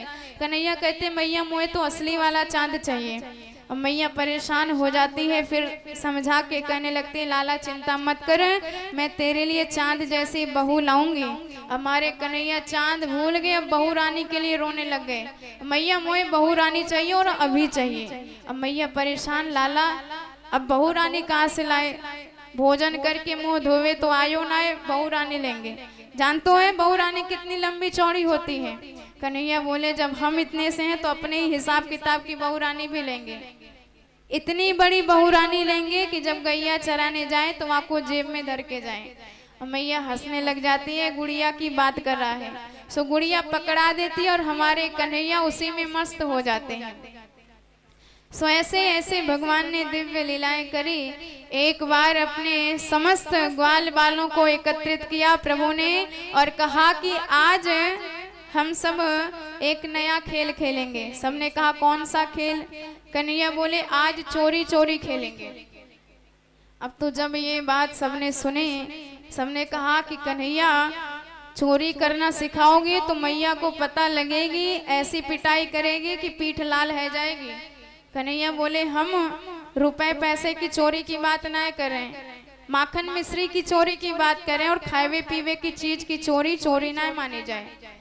सबने कहा कि लाला तेरे घर में का भुखमरी फैल गई, अब जो तू चोरी करके खाएगा। अरे 9 लाख गैया तेरे बाप के यहाँ। कन्हैया बोले मेरे घर में कोई चीज की कमी ना है, पर भाई जे देख श्री दामा एकदम 1.5 हड्डी का दुबला पतला है गयो। और जब मैं बातें पूछूं कि क्या बात है, तो इतना पतला क्यों हो जा रहा है, कमजोर क्यों हो जा रहा है, तो कई बात बताए कि भैया घर में माखन की तो कमी ना है, पर मैया सबरे माखन सबरे दूध ले जाए के मथुरा में बेच आवे, और बेचने के बाद जो बच जाए सो सब सामग्री हम भोग लगाएं। तो ये तो गलत बात है। अरे जब गौ की सेवा करें हम ब्रज के ग्वाला, तो गौ रस का आनंद क्यों ले वो मथुरा के लाला, इसका तो हम विरोध करेंगे। अब सबने कहा कि लाला तेरी बात में तो दम है, चल बता काऊ के यहाँ चोरी करी जाए। कन्हैया ने कहा कि किसी के यहाँ की बाद में देखेंगे, पहले सब लोग अपने अपने घर में प्रैक्टिस कर लो, यदि सब सफल है जाएंगे तो फिर बाद में दूसरे के घर की बात सोचेंगे। अब तो सब के सब गए और दूसरे दिन फिर मीटिंग हुई, सब इकट्ठे हुए और सबने बताया कि आज मुझ पे ये बीती, मुझ पे ये बीती। भैया जन्म कर्म में पहली बार चोरी करी, मैया ने ऐसी पिटाई करी जबरदस्त कि छठी का दूध याद आ गया। हमने तो कान पकड़ ली, अब खाई सो खाई, आगे खाई तो राम दुहाई।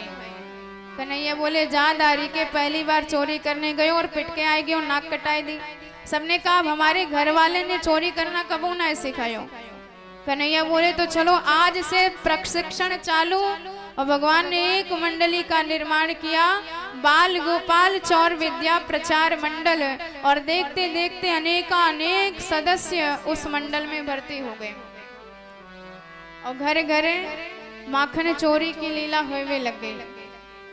अब तो जिस गोपी को भगवान के दर्शनों की इच्छा होती है, वही चोरी की उलाहना लेके यशोदा मैया के घर में आ जाती है और मैया से शिकायत करती है कि मैया निकाल अपने छोरा को बाहर।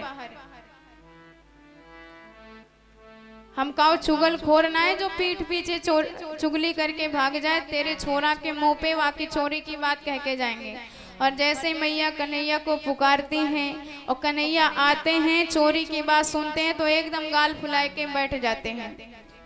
आइए श्रवण करते हैं बड़े भाव से, गोपियां कैसे बताती हैं कि तेरा लाला हमारे घर में कैसे चोरी करता है। बोल माखन चोर भगवान की जय हो। नंद रानी कन्हैया जबर भयो रे, नंद रानी कन्हैया जबर भयो रे, मेरी मटकी उलट के पलट गयो रे, मेरी मटकी उलट के पलट गयो रे, नंद रानी कन्हैया जबर भयो रे, नंद रानी कन्हैया जबर भयो रे, मेरी मटकी उलट के पलट गयो रे, मेरी मटकी उलट के पलट गयो रे, मेरी मटकी उलट के पलट गयो रे। पन घट पे आके करे जोरा जोरी, पन घट पे आके करे जोरा जोरी, चुपके से आए करे चीर चोरी, चुपके से आए करे चीर चोरी, मैया हल्ला मचो तो सटक गयो रे, मैया हल्ला मचो तो सटक गयो रे, मेरी मटकी उलट के पलट गयो रे, मेरी मटकी उलट के पलट गयो रे, नंद रानी कन्हैया जबर भयो रे, नंद रानी कन्हैया जबर भयो रे, मेरी मटकी उलट के पलट गयो रे,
घर में जाके माखन चुरावे, घर घर में जाके माखन चुरावे, खावे सुखावे जमी पे गिरावे, खावे सुखावे जमी पे गिरावे। मैया रुकनो हमारो खटक गयो रे, मैया रुकनो हमारो खटक गयो रे, मेरी मटकी उलट के पलट गयो रे, मेरी मटकी उलट के पलट गयो रे। नंद रानी कन्हैया जबर भयो रे, नंद रानी कन्हैया जबर भयो रे, मेरी मटकी उलट के पलट गयो रे, मेरी मटकी उलट के पलट गयो रे। मैं तो दुखारी गरीबी के मारे, मैं तो दुखारी गरीबी के मारे, नहीं जोर चलो तो दीनी है गारी, नहीं जोर चलो तो दीनी मैं गारी। नन्हे भैया कन्हैया झटक गयो रे, नन्हे भैया कन्हैया झटक गयो रे, मेरी मटकी उलट के पलट गयो रे, मेरी मटकी उलट के पलट गयो रे। नंद रानी कन्हैया जबर भयो रे, नंद रानी कन्हैया जबर भयो रे, मेरी मटकी उलट के पलट गयो रे, मेरी मटकी उलट के पलट गयो रे, मेरी मटकी उलट के पलट गयो रे, मेरी मटकी उलट के पलट गयो रे, मेरी मटकी उलट के पलट गयो रे, मेरी मटकी उलट के पलट गयो रे, मेरी मटकी उलट के पलट गयो रे, मेरी मटकी उलट के पलट गयो रे। बोले भक्तवत्सल भगवान की जय हो। और सारी गोपियां इकट्ठी होकर कन्हैया की शिकायत करते हैं। और यही बात हमारे सुखदेव भगवान भी वर्णन करते हैं कि कैसे गोपियां प्रभु के माखन चोरी की बात मैया को बताते हैं। वत्सान मुंचन क्वचित समये क्रोश संजात हासम स्तेयम साद्वत त्यथ ददीपय कल्पितैस्ते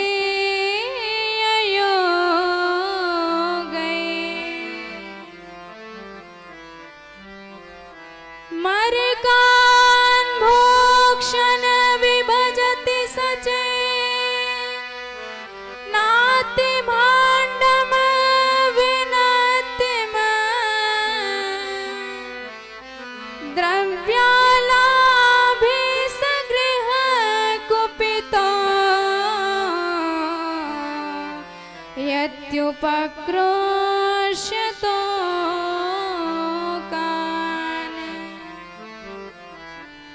गोपियों ने शिकायत करना प्रारंभ किया। मैया, ये तेरा लाला आता है और मेरे सबरे बछड़े खोलकर चला जाता है। मैया ने कहा कि बहन, या की आदत है, तू दूध दुबे जा रही होगी सो लाला ने बछड़ा खोल दियो ना मैया। वसान मुंचन क्वचित समय, दूध दोहने का समय ना हो तब किसी भी वक्त खोल करके चला जाता है और बछड़े जा करके सबरे दूध गैया का पी लेते हैं। और जब समय होता है मैं दूध निकालने जाती हूँ तो मुझे कुछ नहीं मिलता है। और एक दिन तो हमने यहाँ से प्रेम से कह दिया कि लाला मेरे बछड़े खोल दो तो कहता है कि तूने का मुझे अपने घर का नौकर समझ रखा है, तेरे हाथ काम ना करें। तो मैया जब मैं प्रेम से कहती हूँ तो तमाम बातें मुझे सुनाई देता है और अपने मन से चाहे जब खोल करके भग जाए। तो मैया ने कहा कि एक काम कर, जब ये आए तो या को कान पकड़ के खूब बढ़िया डांट दिया कर, डांट देगी तो फिर तो परेशान ना करेंगे। गोपी बोली मैया खूब डांट के देख लियो। एक दिन तो याकू डांटवे लग गई, सो लाला खिलखिलाए के हंसवे लग गए और याकी ऐसी जबरदस्त हंसी कि मैं सबरी गुस्सा भूल गई और मोये हंसी आ गई। और जब मुझे भी हंसी आई तो सबरी गुस्सा शांत है गई। एक गोपी बोली मैया याकी छोड़ हमारी सुन, तू भी बता। मैया ये तेरा लाला आता है और मेरे घर में जितने भी माखन रखे हैं चुरा चुरा के ढूंढ ढूंढ के सब खा के चला जाता है, चोरी करके खाता है। तो मैया ने कहा जब घर में घुसे वहां से पहले ही बढ़िया से प्रणाम करके पड़ोस के सामने धर दो, पेट भर जाएगा तो काहे चोरी करेंगे। तो गोपी बोली मैया प्रेम से परोस करके देख भी लियो। एक दिना तो याके सामने परोस के धर दियो कि लाला भोग लगाओ। तो तेरे लाला मुंह बिगाड़ के बोले गोपी का तूने मुझे भिकमंगा समझ के रखो है, अरे तो जरूरत पड़े तो मेरे घर में आए जाइयो, मेरे बाप के यहाँ 9 लाख गैया है। समैया जब परोस के दे तो बड़े बाप के छोड़ा, जब 9 लाख गैया तेरे बाप के घर हैं तो चोरी क्यों करे घर घर। तो कहता है कि गोपी चोरी के माल में स्वाद ही कछु और है।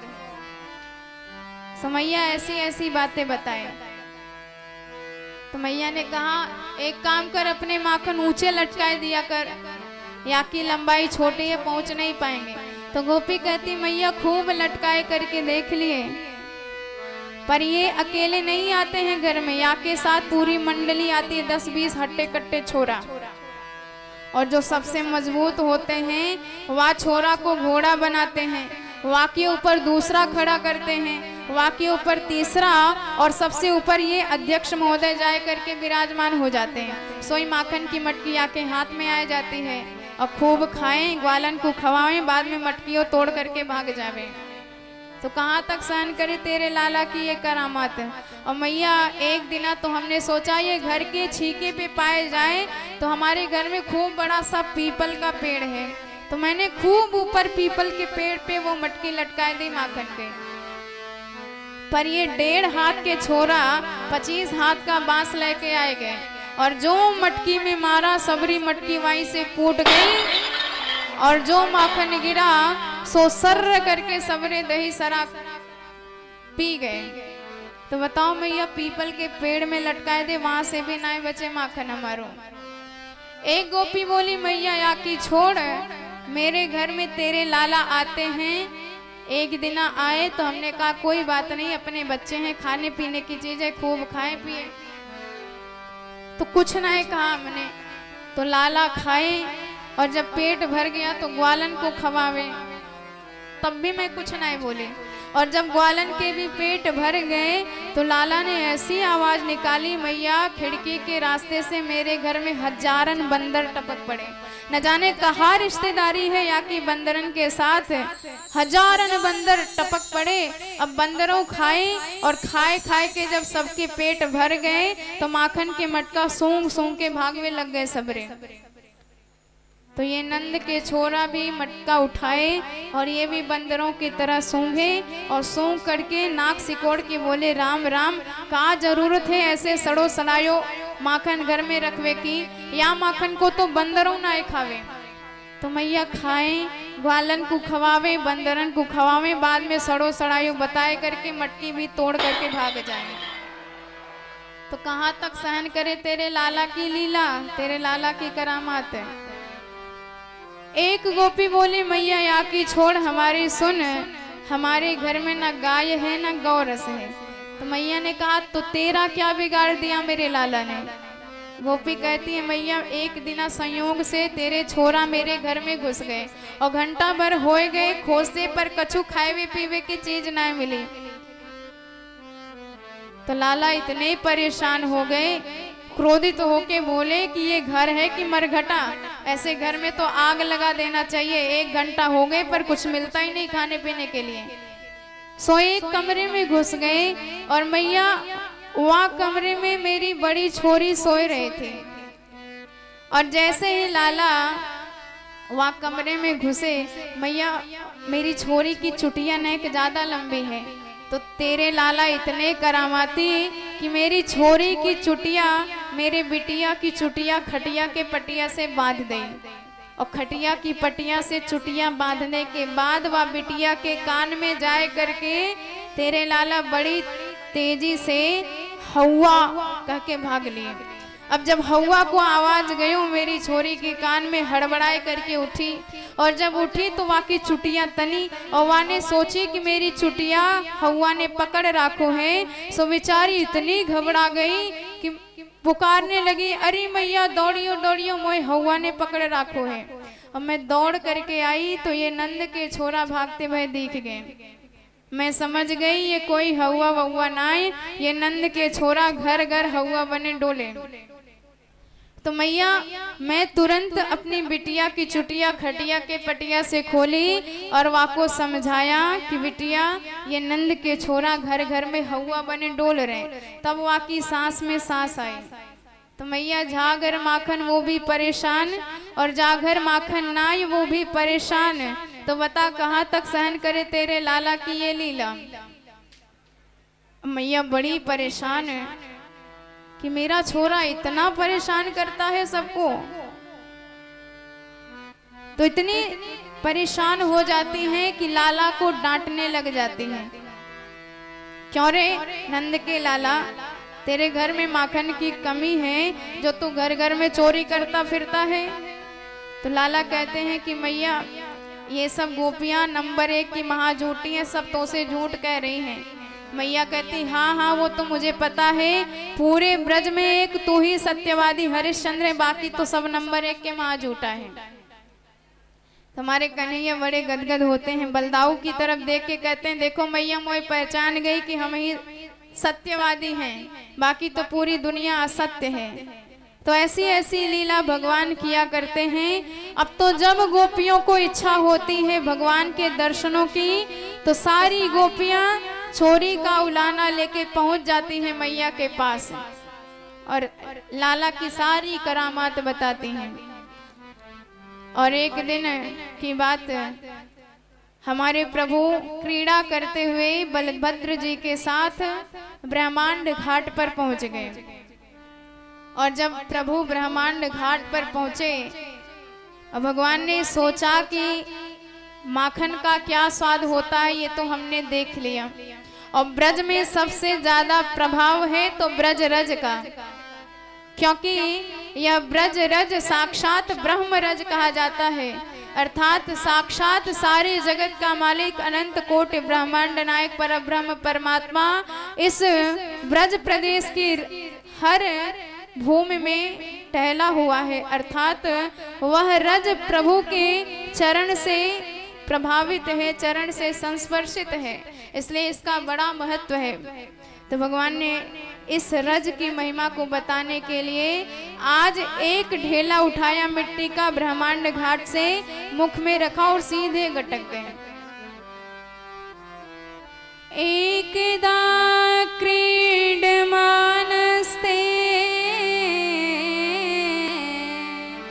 रामाद्या गोपदारका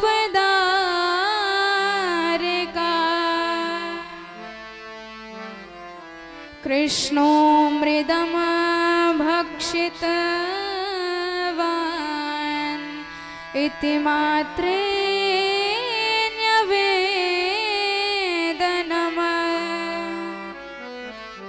और जैसे ही बलभद्र जी ने देखा कि कन्हैया ने मिट्टी खाई है, तो तुरंत मैया के पास आए, शिकायत कर दिए मैया आज तेरे लाला ने मिट्टी खाई है। अब जब मिट्टी खाने की बात मैया ने सुनी तो बड़ी घबरा गई कि पहले तो माखन चोरी करता था, माखन खाता था, तो मैंने सोचा कि खाने पीने की चीज है कोई बात नहीं, कुछ नहीं कहा। और कुछ नहीं कहा तो इसका ये अर्थ निकला कि आज इसने मिट्टी भी खा ली और अब भी अंकुश नहीं लगाऊंगी तो कल न जाने क्या क्या खाने की शिकायत आएगी, उल्टा सीधा कुछ न कुछ इसको लत लग जाएगी। तो अंकुश भी लगाना चाहिए समय समय पर। तो तुरंत मैया आई, लाला के कान पकड़ ली, हाथ में लाठी उठा ली और खूब फटकारते हुए डांटते हुए प्रश्न किया, क्यों ने कन्हैया तूने मिट्टी खाई? कस्मान मृदान मदान्तात्मन भवान भक्षित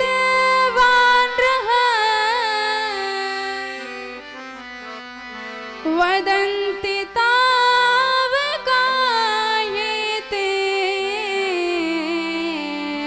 कुमारस्ते ग्रजोऽप्ययम्।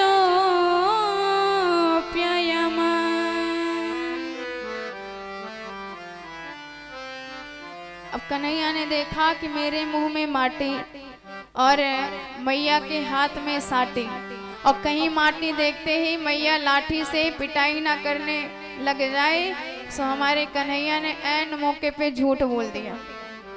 और सुखदेव जी कहते हैं, परीक्षित सुन लो, ये हमारे साक्षात सत्यनारायण आज बोल रहे हैं। कन्हैया कहते हैं कि मैया मैंने मिट्टी नहीं खाई है। ना हम भक्षितवानम्ब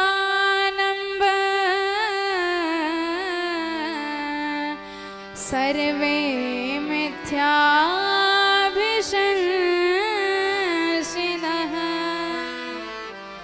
यदि सत्य गिरस्तर्हि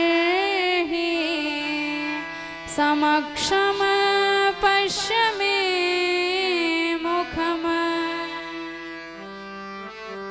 प्रभु कहते हैं कि मैया मैंने मिट्टी नहीं खाई है, और अपनी इस सत्य का प्रमाण पत्र भी देना चाहे भगवान ने। प्रभु कहते हैं कि मैया यदि तुझे लगता है कि मैंने मिट्टी खाई है तो तू मेरा मुंह खुलवा के देख ले। अब हमारी मैया तो और आगे, मैया कही, लाला ये बात तूने बिल्कुल ईमानदारी की कही, चल मुंह खोल दिखा अपना, देखे कि तूने मिट्टी खाई कि नहीं खाई। अब हमारे प्रभु ने सोचा कि यदि मैया ने देख लिया कि मेरे मुंह में मिट्टी है तो लाठी से जबरदस्त पिटाई करेंगे। सो हमारे कन्हैया ने आज मुंह खोला, और मुख खोलते ही भगवान ने संपूर्ण ब्रह्मांड का दर्शन करा दिया। नदी, पर्वत, बाग, बगीचे, चंद्रमंडल, सूर्यमंडल, तारा मंडल, अनेक लोकालोक, पर्वत, ब्रह्मांड भगवान ने आज मैया को दिखाया। और मैया ने जो ब्रह्मांड देखा भगवान के मुखमंडल में, तो डर के मारे नयन बंद कर लिए। बार बार अपनी आंखों को ऐसे ऐसे करती हैं कि मेरे छोटे से लाला के मुखमंडल में पूरा ब्रह्मांड कैसे दिखाई दे रहा है। सोचती हैं कि क्या मैंने स्वप्न तो नहीं देख लिया, या कोई लीला है, कोई करामात है, कोई चमत्कार है।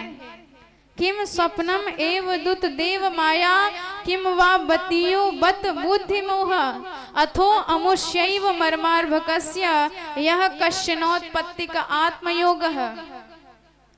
अब जब मैया को परेशान देखा तो लाला ने ऐसी लीला करी, ऐसी मोहिनी फैलाई, मैया को देख करके हंसवे लग गए कन्हैया।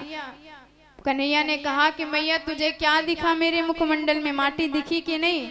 मैया कहती, बेटा तू माटी की बात करा, तेरे मुंह में तो बड़े बड़े पर्वत विराजमान हैं। कन्हैया ने कहा कि मैया मेरे मुंह में पर्वत कहाँ से आ जाएंगे, तेरी आंखें बुढ़ापे में चकाचौंध खाई गई होंगी, बढ़िया से साफ करके अब देख ले। अब जब मैया ने आंख बढ़िया से साफ करके लाला का मुखमंडल देखा तो उस मुखमंडल में कुछ नहीं नजर आया। तब जाके मैया की सांस में सांस आई, प्राणों का पुनः संचार हुआ कि मेरा लाला एकदम ठीक है।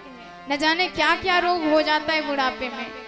तो प्रभु कभी कभी अपने ऐश्वर्य का भी दर्शन कराते हैं, लेकिन भक्ति की भक्ति इतनी ज्यादा होती है कि उस ऐश्वर्य को भगवान छुपा देते हैं।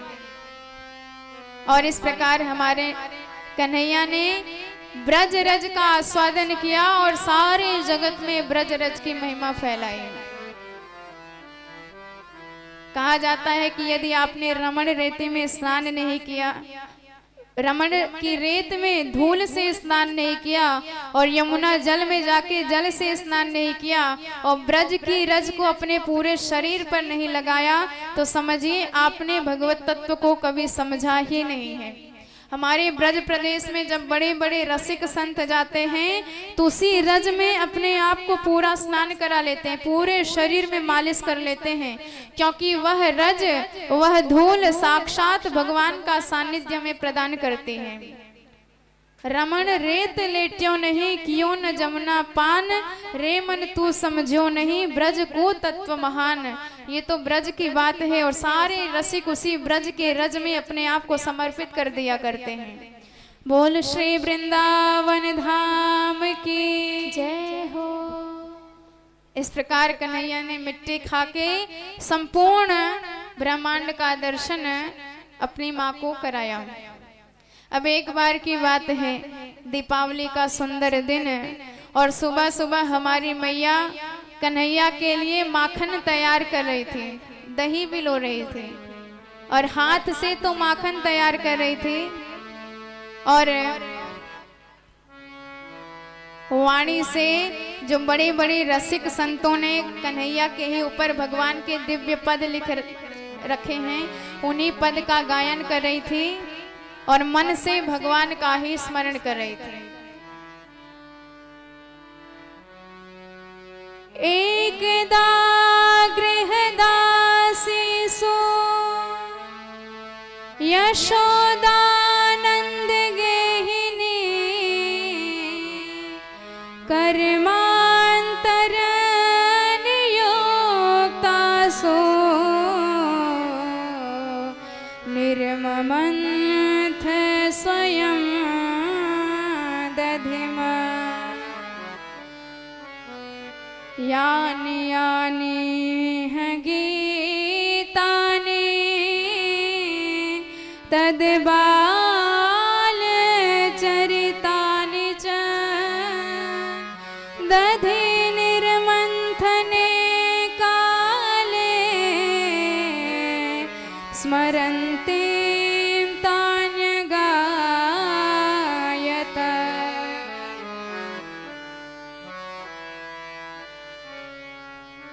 तो मैया मनसा वाचा कर्मणा भगवान की ही सेवा कर रही हैं, मन से भगवान का ध्यान कर रही हैं और तन से भगवान की सेवा के लिए माखन निकाल रही हैं और वाणी से भगवान के ही गुणगान कर रही हैं। और जब भक्त मनसा वाचा कर्मणा भगवान को याद करता है तो फिर भगवान उसे छोड़ के सोते हुए कैसे रह सकते हैं।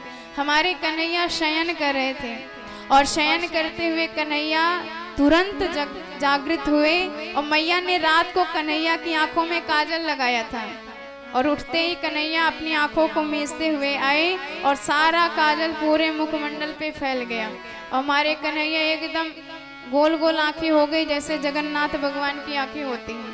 और जैसे ही मैया के पास आए, मैया ने देखा, बड़े भाव से स्वागत किया, आओ आओ मेरे जगन्नाथ प्रभु। और जैसे कन्हैया आए, प्रभु ने कहा कि मैया ये सब छोड़, मुझे बड़ी जोर से भूख लगी है, कुछ खाने के लिए दे। अब मैया ने कहा कि लाला माखन निकालने में तो समय लगेगा, तो एक काम कर, तब तक तू मेरे स्तन का ही दूध पी ले।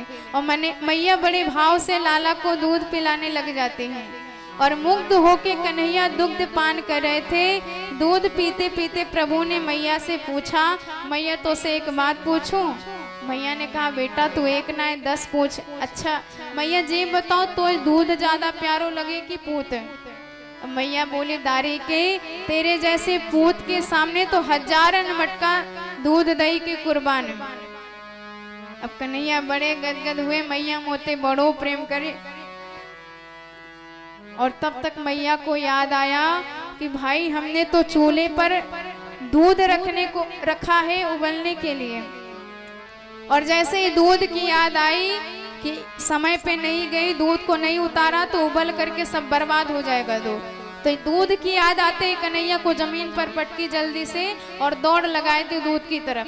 और जैसे ही कन्हैया को जमीन पर उतार के रख दिया, अब तो कन्हैया इतने क्रोधित हो गए कि अभी कहती थी कि दूध पूत ज्यादा प्यारो लगे, और आज देखो दूध देखती पूत की छुट्टी कर दे।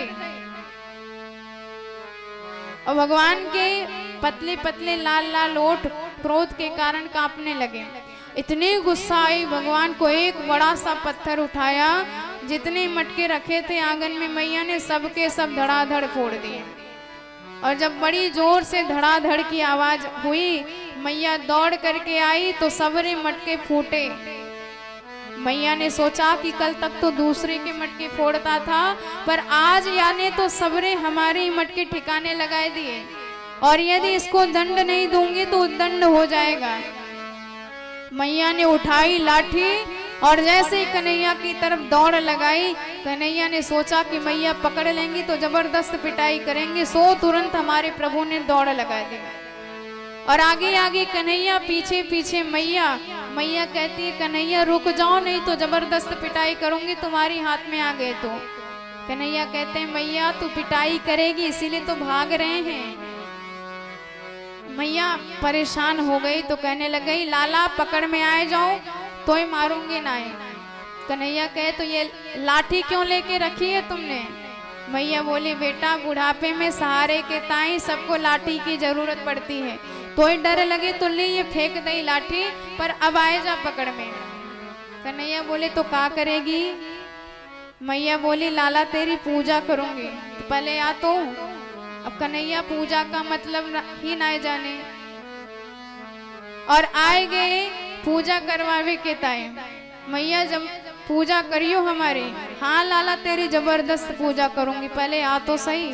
और जैसे ही कन्हैया आए तो मैया ने गप से हाथ पकड़ लिया और कहा कि दारी के तुमने या बुढ़ापे की उम्र में मोए खूब भगायो, मेरी सांस उखड़ गई, परेशान है गई, पसीना पसीना है गई, अब तेरी जम के खबर लूंगी।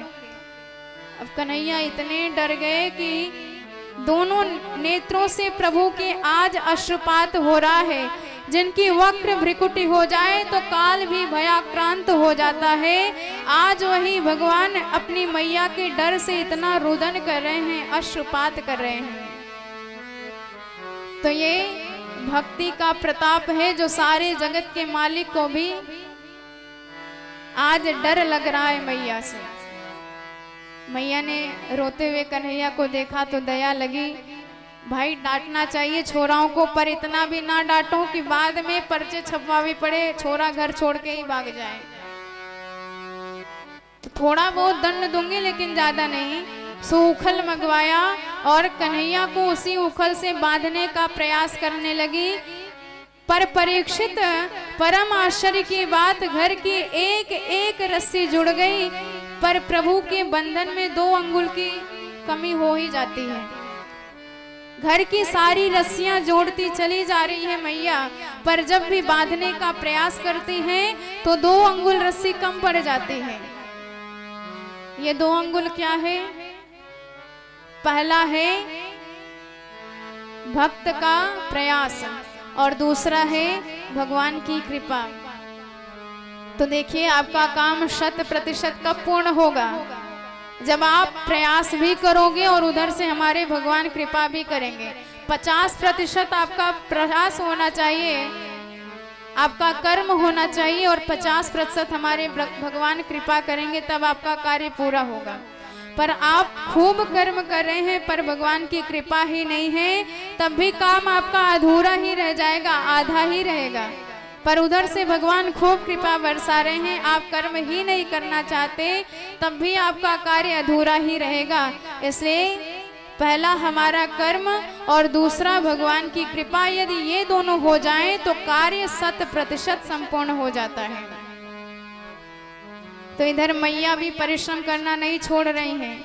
पसीना पसीना हो गई, वस्त्र बिखर गए, बाल इधर उधर हो गए, पर मैया प्रयास करना नहीं छोड़ रही हैं। और हमारे कन्हैया को आज दया लग गई मैया को इस हालत में देख कर। दृष्ट्वा परिश्रमम् कृष्णः कृपया से स्वबन्धने स्वमातुः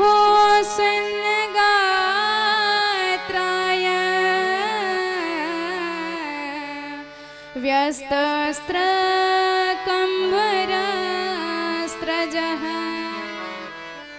और जब भगवान को दया लगी तो भगवान अपनी ही कृपा से स्वयं ही बध गए। तो हम भगवान को बांध सके ये सामर्थ्य जीव में कभी नहीं है, पर भक्त का प्रयास देकर, भक्त की भक्ति देकर वह भगवान जो सारे जगत को बंधन से मुक्त करता है, सारे जगत को मुक्त करने वाला वह मुक्तेश्वर भगवान भी बंधन में बंध जाता है, प्रेम के बंधन में बंध जाता है। तो भगवान को भी बांधने का सामर्थ्य भक्तों का है, इसलिए भगवान से भी ज्यादा भक्तों का महत्व होता है। भगवान अपना अपमान सह भी लेते हैं, पर यदि आप उनके भक्तों का अपमान करेंगे तो भगवान कभी नहीं सह पाएंगे। अब जब कन्हैया बंध गए तो मैया उन्हें वहीं छोड़ करके भीतर अपना कार्य करने चली गई। और इधर भगवान ने देखा कि हमें वृक्ष बने हैं जो हमारे आंगन के सम्मुख अर्जुन के, उनको भी मुक्त करना है वृक्ष की योनि से। तो हमारे प्रभु ऊखल को ही घसीटते घसीटते ले आए और वृक्षों के बीच में अटकाया और इतनी जोर से झटका दिया कि दोनों वृक्ष जड़ सहित समूल गिर पड़े। और जैसे ही वह वृक्ष गिरे तो उनमें से दो दिव्य भव्य पुरुष प्रकट हो गए। बोले भक्तवत्सल भगवान की जय हो। और दोनों का नाम था मणिग्रीव और नलकूबर, जो कुबेर के ही दो पुत्र थे। दोनों ने भगवान से बताया कि सरकार, हम कुबेर के बेटे हैं। एक दिन नदी में स्नान कर रहे थे और उसी वक्त नारद जी वहां से गुजरे और हमने उन्हें प्रणाम नहीं किया, जल से बाहर नहीं निकले तो नारद जी ने शाप दिया कि किसी संत को भी देख करके वृक्ष की तरह विराजमान हो जाओ, मैं तुम्हें शाप देता हूँ, ऐसे ही वृक्ष बन जाओगे। जब दोनों मेरी शरण में आए, प्रणाम करने लगे, क्षमा याचना करने लगे, तब नारद जी ने उन्हें आशीर्वाद दिया कि साक्षात भगवान ही तुम्हें इस श्राप से मुक्त करेंगे। तो कहने लगे कि महाराज, संत का शाप ही आज मुझे दर्शन करा दिया भगवान का, तो मैं तो कहता हूँ कि संत का आशीर्वाद भी कमाल करता है और शाप भी कमाल करता है। जो शाप भी भगवान का दर्शन करा दे, जो भगवान बड़ी बड़ी तपस्या के बाद भी नहीं समझ में आते, दर्शन देते, वही भगवान आज मुझे संत के शाप के प्रभाव से दिखाई दिए हैं। इसलिए मैं तो नारद जी को प्रणाम करता हूँ और प्रभु इतनी ही कृपा कीजिए कि मेरी वाणी हमेशा आपका गायन करते रहे और मेरे नेत्र सदा आपका दर्शन करते रहें और मेरे हाथ सदा आपकी और संतों की सेवा करते रहें। वाणी गुणानुकथय श्रवणो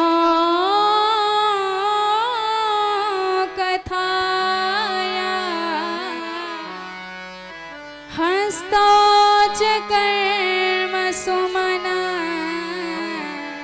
स्तव पादयोर्नः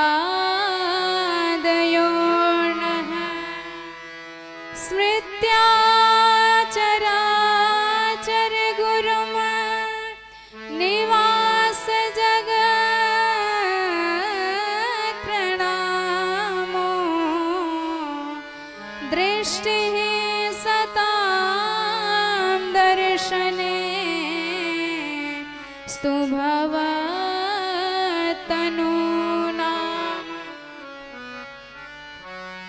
इस प्रकार दिव्य आशीर्वाद मांगकर दोनों अपने धाम में गए।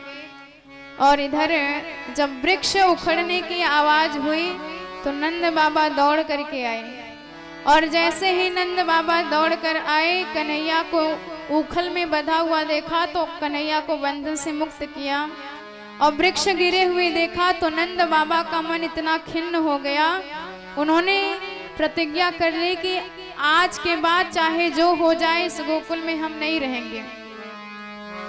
उपनंदन जी ने बताया कि महाराज, अपने यहाँ कई वन हैं, वृंदावन, तालवन, ऐलवन, मधुवन, निधवन, तो जो आपकी इच्छा हो, जहाँ आपकी इच्छा हो वहीं पर निवास किया जाए। पर मुझे सब स्थानों में सबसे श्रेष्ठ, सबसे बढ़िया श्री वृंदावन धाम लगता है, क्योंकि उस वृंदावन धाम में तुलसी जी की ही वृक्ष आपको दिखाई देंगे। उस वृंदावन धाम में डाल डाल पर, पत्तों पत्तों पर श्री राधा रानी के नाम की झनकार आपको सुनाई देंगी। यमुना जी जब कलरव करती हैं तो उनके उस तरंग में भी आपको राधा राधा नाम सुनाई देगा। ऐसा वह रसिकों का स्थान है, धन्य है वह वृंदावन धाम। यदि आज आपका आदेश हो जाए तो हम सब श्री वृंदावन धाम में प्रवेश करेंगे। वनम वृंदावनम नामः पशव्यम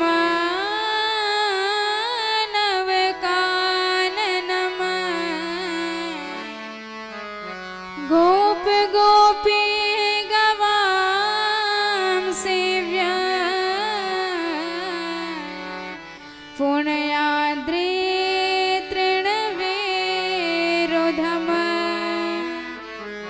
बोल वृंदावन धाम की जय हो। तो ऐसा दिव्य वह वृंदावन धाम जब हमारे प्रभु ने घोषणा करी कि हम अवतार लेंगे इस ब्रज प्रदेश में, तो राधा रानी ने कहा कि आपने हमसे पूछा कि मैं भी साथ में आऊंगी। भगवान ने कहा कि हमने तो घोषणा कर दी है कि साथ में आपके हम अवतार लेंगे। राधा जी ने कहा कि मैं उस ब्रज धाम में तभी जाऊंगी जब गोलोक धाम से विरजा नदी और गोवर्धन पर्वत उस ब्रज प्रदेश में जाएंगे। तब श्री राधा जी के अनुग्रह से गोवर्धन नाथ जी और यमुना महारानी इस वृंदावन धाम में आई हैं। तो ऐसा दिव्य यह वृंदावन धाम जहाँ पर गिरिराज गोवर्धन नाथ विराजमान है, यमुना महारानी जी विराजमान है, तुलसी के वृक्ष विराजमान है, बड़े बड़े संत जहाँ वास करते हैं, ऐसे भगवान के सच्चिदानंदमय धाम में आइए हम सब भी जाने का सौभाग्य प्राप्त करते हैं, मानसिक यात्रा करते हैं श्री वृंदावन धाम की। बड़े भाव से सभी लोग ताली की सेवा करते हुए बोले राधा रानी सरकार। चलो रे मन श्री वृंदावन धाम, चलो रे मन श्री वृंदावन धाम। रटे जा राधे राधे नाम, जपे जा कृष्ण मुरारी, ओढ़ के कांवल प्यारे। जपे जा कृष्ण मुरारी, ओढ़ के कांवल प्यारे। चलो रे मन श्री वृंदावन धाम, चलो रे मन श्री वृंदावन धाम। रटे जा राधे राधे नाम, जपे जा कृष्ण मुरारी,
की जय हो। वृंदावनम गोवर्धनम यमुना पुलिनानि च वीक्ष्यासीदुत्तमा प्रीते राम माधवयो नृपः।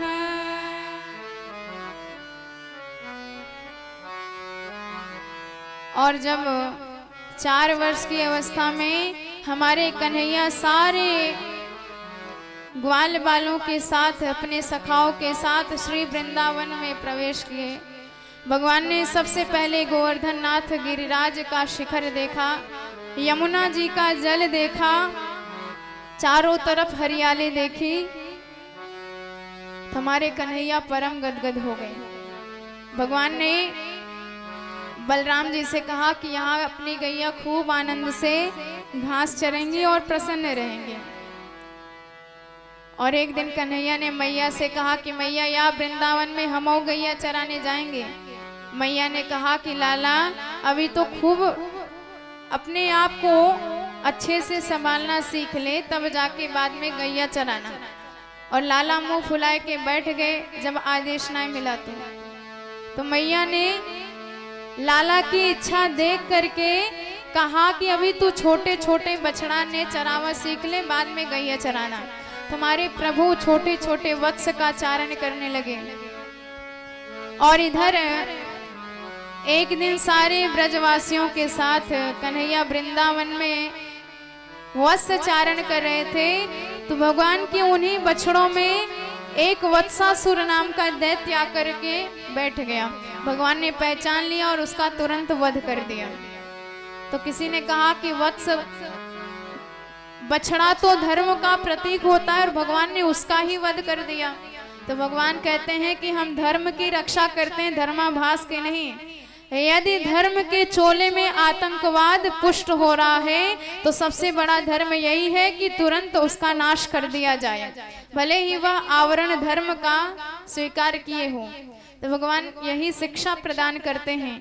और एक दिन उसी जंगल में बकासुर नाम का दैत्य आया, कंस के द्वारा भेजा हुआ, पहचान गया ये काला काला मुरली वाला मेरी बहन को मारने वाला वो पूतना का भाई था। उसने कहा कि मैं इसे छोड़ूंगा नहीं। बगुली का वेश बनाया और भगवान को ही निगल लिया, पेट के अंदर धर लिया। भगवान ने अपने शरीर को इतना गर्म कर दिया, उसे लगा कि हमने आग का गोला खा लिया है। सुमुह के द्वारा भगवान को जैसे ही बाहर निकला, भगवान ने चोंच पकड़ी और दोनों चोंच पकड़ के बीच से ही चीर दिया और बकासुर का भी कर दिया उद्धार। अब एक अघासुर नाम का दैत्य आया, जिह्वा जमीन से सटा करके बैठ गया। एक जिह्वा जमीन से सटी है, एक जिह्वा ऊपर कर लिया और एकदम सांस रोक के मानो कोई गुफा हो। और भगवान अपने ब्रजवासियों के साथ, सखाओं के साथ क्रीड़ा कर रहे थे, तो सब छिपे हुए थे और कन्हैया को ढूंढ के सबको निकालना था, तो सब छिपने का स्थान ढूंढ रहे थे। और ब्रजवासियों ने देखा जैसे ही अघासुर को, तो उन्हें लगा कि कोई विशाल गुफा है। कहने लगे भैया इतने के दिना है गए या ब्रज में घूमते हुए वृंदावन में, पर ये गुफा तो पहली बार देखा है। और हमने सुना है कि वृंदावन की गुफा में बड़े बड़े महात्मा तपस्या कियो करे, तो चल अपन भी महात्मन को दर्शन कर लेंगे आज या गुफा में जाए करके। और सबरे तुरंत वह अघासुर के मुख में प्रवेश करना प्रारंभ किया। और जैसे ही जिह्वा पर पैर रखा तो एकदम नरम नरम सा लगा। तो सबने कहा भाई आप ब्रज के संतन के तो ठाट ही बड़े निराले, अरे देख सड़क ऐसी जोरदार बना रखी है मानो गद्दा बिछायो है। और जब और आगे बढ़े, वाकई जो सफेद सफेद दांत थे दिखाई दिए। तो एक ने कहा क्यों रे ये सफेद सफेद खूटा काहे को ठोक रखो है। तो एक ने कहा मोहे लगता है आप वृंदावन के महात्मन को नियम होएगो कि जो बाहरी व्यक्ति आए सबरे सामान या खूटा से टांग कर तब भीतर जाए। तो भैया जा जा के पास जो जो सामग्री हो सब आके टांग दो यहीं में। और कुछ ब्रजवासी कलेवा लेके चलते थे, तो कुछ ब्रजवासी तो वहाँ को पेड़ पे टांग के आए थे और कुछ साथ में लेके आए थे। तो जो जो लेके आए थे वह दांत से सबरे टांग दिए और भीतर प्रवेश किए। और जो अघासुर अब तक सांस रोके खड़ा था, धीरे धीरे सांस छोड़ी तो गरम गरम दुर्गंध पूर्ण वायु आई। और जैसे ही वह वायु आई, नाक सिकोड़ के ब्रजवासी बोले, चौरे ये गरम गरम दुर्गंध काते आ रही है। एक ने कहा मुझे लगता है संत महात्मा ध्यान क्यों करे, होशे न रहे, और कोई जीव जंतु आए के हड़बड़ी में मर गए होएगो तो वाकई सड़ने से ये दुर्गंध आ रही है। तो हम सब दर्शनों कर लेंगे और साफ सफाई भी करके आए जाएंगे। अपने आप प्रश्न खड़े करे, अपने आप उत्तर देके सब प्रवेश कर गए। कन्हैया ने देखा, खूब चिल्लाए कि मत जाओ, वह नकली है, पर किसी ने प्रभु की बात पर ध्यान नहीं दिया। सब प्रवेश कर गए, पर हमारे प्रभु कहते हैं कि कभी कभी भक्त पाप का स्वरूप जाने बिना उसमें प्रवेश कर जाता है, पर मैं अपने भक्त को उस पाप का पेट फाड़ करके भी निकाल कर सुरक्षित लेके आता हूँ। यह मेरी प्रतिज्ञा है। सकृदेव प्रपन्नाय तवास्मीति जयाचते अभयम सर्वभूतेभ्यो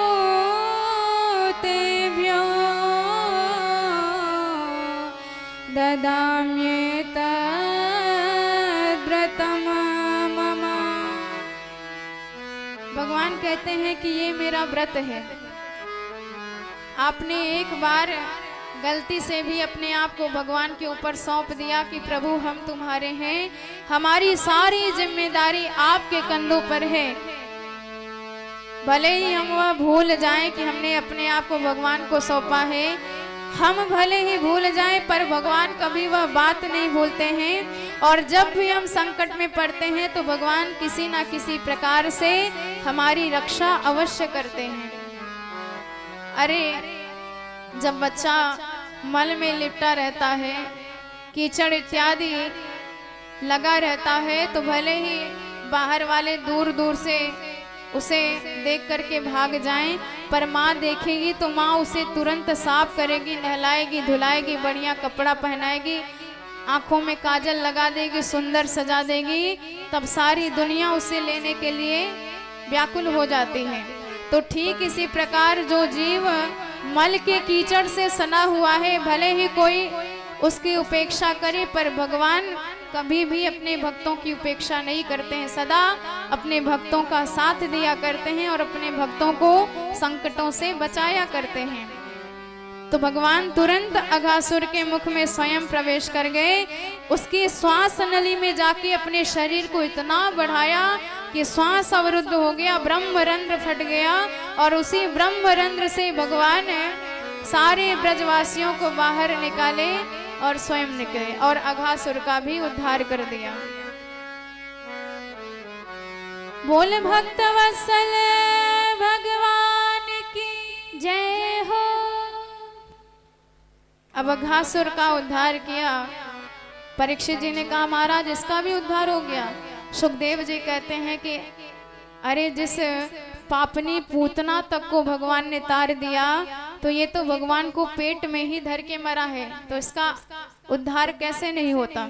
आश्चर्य तो इस बात का होता है कि भगवान ने मारा अघासुर को अब, और सारे ब्रजवासी 1 वर्ष के बाद जाके मैया से बताते हैं कि मैया आज तेरे कन्हैया ने अघासुर मार दियो। अधानेन महाव्यालो हतानंद सोनुना। तो इसका एक रहस्य है, क्या? क्योंकि सारे ब्रजवासी ब्रह्मलोक में गए थे सोने के लिए, ब्रह्मा जी चुरा के ले गए थे। तो जब हमारे कन्हैया अघासुर के पेट से निकले और सबको अपनी कृपा दृष्टि से पुनर्जीवित कर दिया, ब्रजवासी कहने लगे कि लाला बड़ी जोर की भूख लगी है। तो यमुना नदी के तट पर जो जो ब्रजवासियों ने अपना कलेवा टांग रखा था सो सबने उतारा और एक गोल चक्र बना करके सब उसी में भोजन करने लगे। कोई पत्ते तोड़ कर लाता है, पत्ते में पा रहा है, पर हमारे कन्हैया हाथ में पा रहे हैं। भगवान ने हाथ में ही दही भात का मिश्रण रख रखा है और अंगुलियों के बीच में एक एक अचार रखा है, किसी में आम के, किसी में नींबू के, किसी में कटहल के, तमाम प्रकार के अचार अंगुलियों के बीच में रखा और बीच में दही भात। तो ऐसे खट्टे मीठे अचार के साथ दही भात का भोग लगा रहे हैं हमारे ठाकुर जी। और पीताम्बरी उतार कर कमर में बांध लेते हैं, एक तरफ श्रृंगी और एक तरफ बंसी खोस लेते हैं भगवान। विभ्रद वेणु जठर पटयो श्रृंग वेत्रम चकक्षे वाम पाणी मसृण कवलो तत्फलान्यंगलेसु तिष्ठन् मध्ये स्वपरिसुहृदो हासयन् नर्मभिस्वये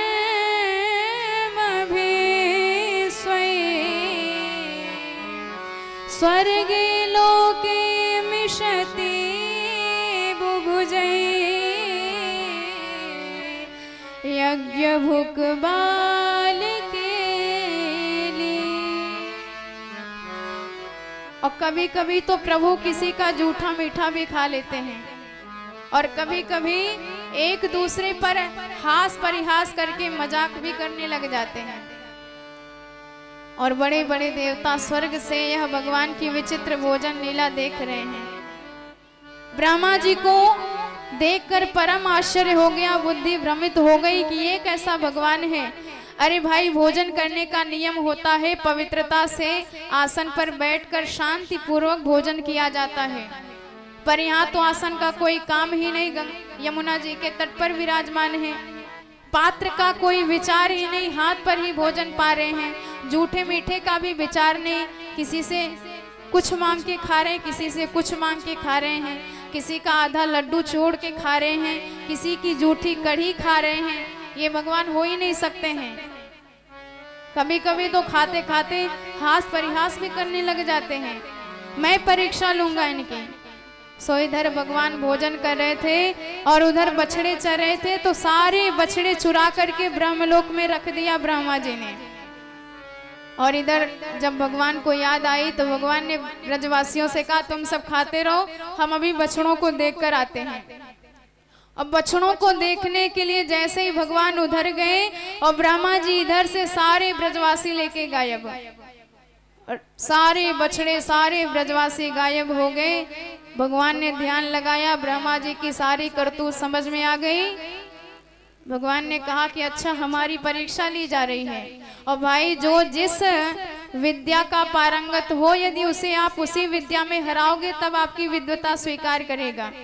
कोई व्याकरण का पंडित है तो उसे व्याकरण की व्युत्पत्तियों से हराओगे तब आपकी विद्वता मानेगा। तो ब्रह्मा जी सृष्टि करने के स्पेशलिस्ट हैं, तो चलो इन्हें नई सृष्टि करके हम दिखाते हैं। और भगवान ने जो जो बछड़े और जो जो ब्रजवासी चुराए थे, सभी के सभी दूसरे नए बना करके तैयार कर दिए।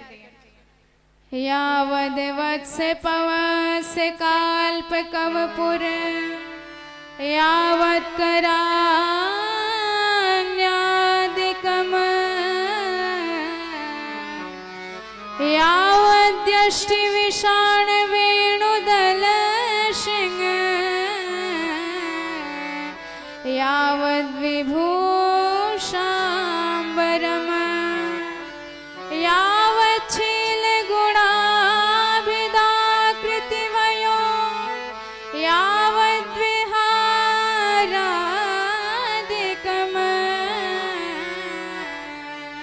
सर्वं विष्णुमयं गिरोङ्गवदजो सर्वस्वरूपो बभो।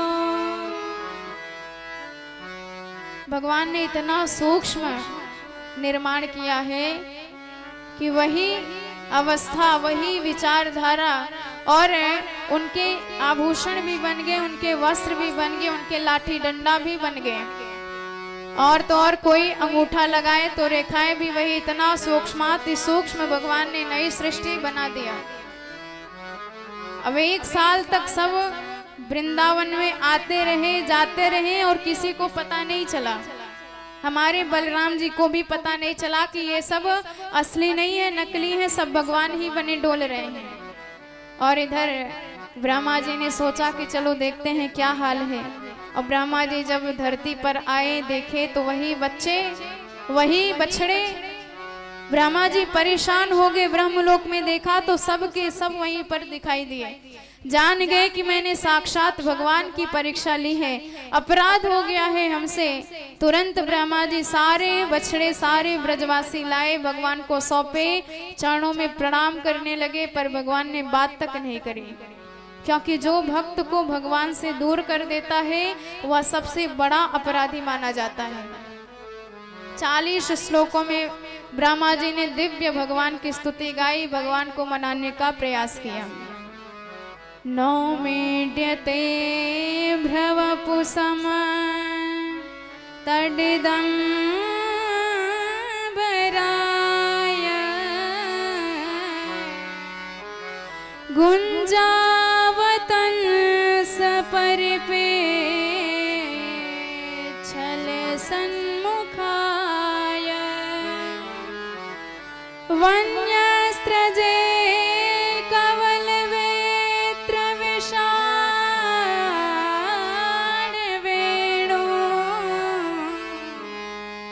लक्ष्मश्रिये मृदुपदे पशुपांग जाय। ब्रह्मा जी कहते हैं कि हे प्रभु, आकाश में देखो तो नीला नीला ही नजर आएगा, समुद्र देखो तो नीला नीला नजर आएगा, क्योंकि वह अनंत का सूचक है। ऐसे आपका भी शरीर नीला है तो मतलब वह भी अनंतता का सूचक है। आपके 4 हाथ हैं, एक हाथ में भोजन आपने धारण किया है, एक हाथ में बंसी, एक हाथ में श्रृंगी, बड़ा शोभा दे रहा है। प्रभु एक बात बड़ी सुंदर ब्रह्मा जी ने कही कि प्रभु जब माँ के पेट में बच्चा होता है तो वह बच्चा कभी कभी लात भी चलाता है, तो क्या बच्चे के लात चलाने से माँ बुरा मानती है? उस बच्चे को सजा देती है? कभी नहीं, क्योंकि अपना बच्चा है तो माँ सर्वसाहा है, सह जाती है उस कष्ट को भी। तो ठीक इसी प्रकार मैं भी आपके पेट का बच्चा हूँ। अरे सारा ब्रह्मांड आपके पेट में समाया हुआ है, तो क्या मैं ब्रह्मा भी उस ब्रह्मांड में आपके पेट का बच्चा नहीं हुआ? तो सरकार, बच्चों से गलती हो जाया करती है, पर बड़ों की श्रेष्ठता इसी में है कि वह सारी गलती को अनदेखा करके क्षमा करें। क्षमा करने वाला सबसे बड़ा माना जाता है, महान माना जाता है। उत्क्षेपणम गर्भगतस्य पादयों किम कल्पते मातुरधोक्ष जाग से तवास्ति कुक्षों की दप्य अनंतः। प्रभु हम आपके ही पेट के बच्चे हैं, इसलिए हमारी गलती को क्षमा कीजिए। पर भगवान ने फिर बात नहीं करी। ब्रह्मा जी ने सोचा शायद अपने गुण से, अपनी महिमा से ना प्रसन्न हो तो ब्रजवासियों के गुण गाया जाए, क्योंकि यदि माँ नाराज हो जाए और आप उसके बच्चे को बढ़िया बढ़िया खिलौने दे दो, यदि बच्चा प्रसन्न हो जाता है तो उसे देखकर माँ भी प्रसन्न हो जाती है। तो सोचा कि ब्रजवासी भगवान के प्राण से भी ज्यादा प्रिय है, तो चलो ब्रजवासियों के गुणगान किया जाए, शायद भगवान खुश हो जाएं। अहो भाग्यम हो भाग्यम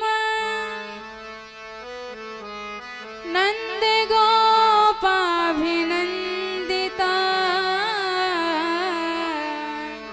यन मित्रः परमानंदः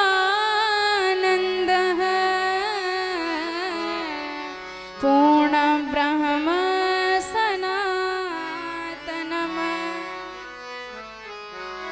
ब्रह्मा जी कहते हैं कि बड़े भाग्यशाली हैं ये ब्रजवासी। अरे जिन भगवान को शेष गणेश महेश दिनेश सुरेश हो जाहे निरंतर ध्यावे, निरंतर ध्याते रहते हैं पर कभी उन्हें देख नहीं पाते, समझ नहीं पाते। और आज वही जब नंद नंदन बना विराजमान है, तो ताही अहीर की छो हरिया, छछिया भरी छाछ पे नाच नचावे। वही भगवान जो किसी की समझ में नहीं आता, आज गोपियां कहती हैं कि लाला ने एक ठुमका लगाए के नाच दो, यदि नाच नहीं को लगो तो तोय ताजो ताजो माखन खवाऊंगी।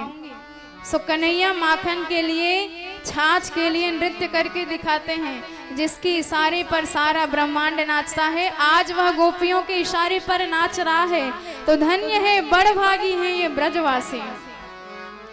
पर भगवान ने फिर बात नहीं करी।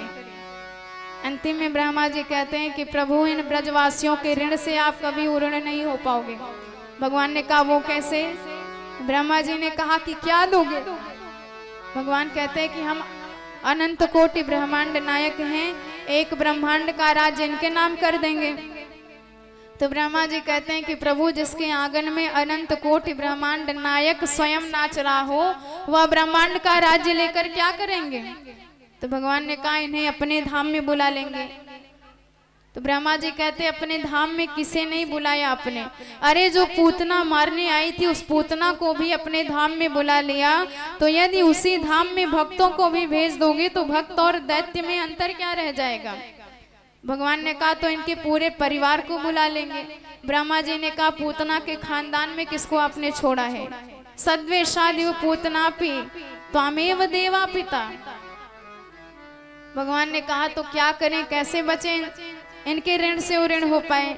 ब्रह्मा जी कहते हैं कि ब्रजवासी बड़े भोले भाले हैं, प्रभु एक बार आप हाथ जोड़ के कहोगे कि मुझे अपने ऋण से ऋण कर दो, तो सारे ब्रजवासी आपको ऋण कर देंगे।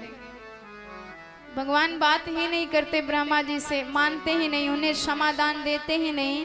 तो अंतिम में ब्रह्मा जी ने भगवान की 3 परिक्रमा लगाई। वैसे तो नारायण प्रभु की 4 परिक्रमा लगाई जाती है, हरेश चतस्त्र कर्तव्य 4 परिक्रमा, पर जल्दबाजी में ब्रह्मा जी ने 3 परिक्रमा लगाई और अपने ब्रह्मलोक को गए। इत्यभूष्टोय भूमान त्रिपरिक्रम्य पादयो नष्ट्वाभीष्ट जगद्धात्मा स्वधाम प्रत्यपद्यत। और इस प्रकार भगवान ने ब्रह्मा जी का गर्व दूर किया, जो उन्हें सृष्टिकर्ता का अभिमान हो गया था। और एक दिन भगवान ने सोचा कि हमने तो सबका उद्धार कर दिया, पर हमें अब काली नाग का भी मर्दन करना है, क्योंकि यह काली नाग हमारे पूरे वृंदावन को दूषित कर रखा है, पूरे काली दह को दूषित कर रखा है। उस काली दह पर कोई गाय जल पी लेती है तो इतना विषाक्त जल कि गाय के तुरंत प्राण निकल जाते हैं, और जो भी पक्षी उस काली दह के ऊपर से गुजरे वह पक्षी भी जल करके भस्म हो जाता है। इतना गहरा, इतना खतरनाक विष प्रकट किया है इस काली नाग ने। सो बुलोक्य दूषित कृष्णा कृष्ण कृष्णाहीनम विभु तस्या विशुद्ध मनवेच्छन सर्पम तमुदवासयत। भगवान ने सोचा कि हमें तो काली नाग मारना है, और हमारे भैया हैं शेष नाग, कहीं अपनी जाति का पक्ष ना ले लें, इसलिए तभी मारेंगे जब दाऊ जी नहीं होंगे। तो एक दिन दाऊ जी ने धेनुकासुर नाम के दैत्य का वध किया, और हमारे कन्हैया दौड़ करके आए, मैया से बोले मैया मैया आज बड़े भैया ने एक गधा मार दियो। अब तो दाऊ जी का मुंह बिगड़ गया, लाला तू मेरा मजाक करता है, जा मैं आज के बाद तेरे साथ जाऊंगा ही नहीं।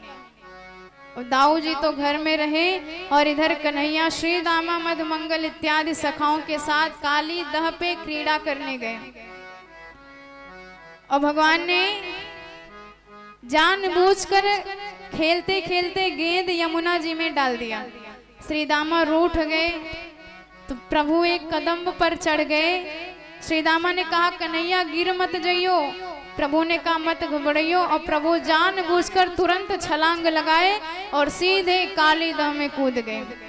और जैसे काली दह में कूदे तो काली नाग शयन कर रहा था, और नाग पत्नियों ने भगवान का दिव्य भव्य स्वरूप देखा तो हाथ जोड़ के कहने लगी लाला तेरा सौभाग्य है, पतिदेव अभी शयन कर रहे हैं, इसलिए तुरंत यहाँ से निकल।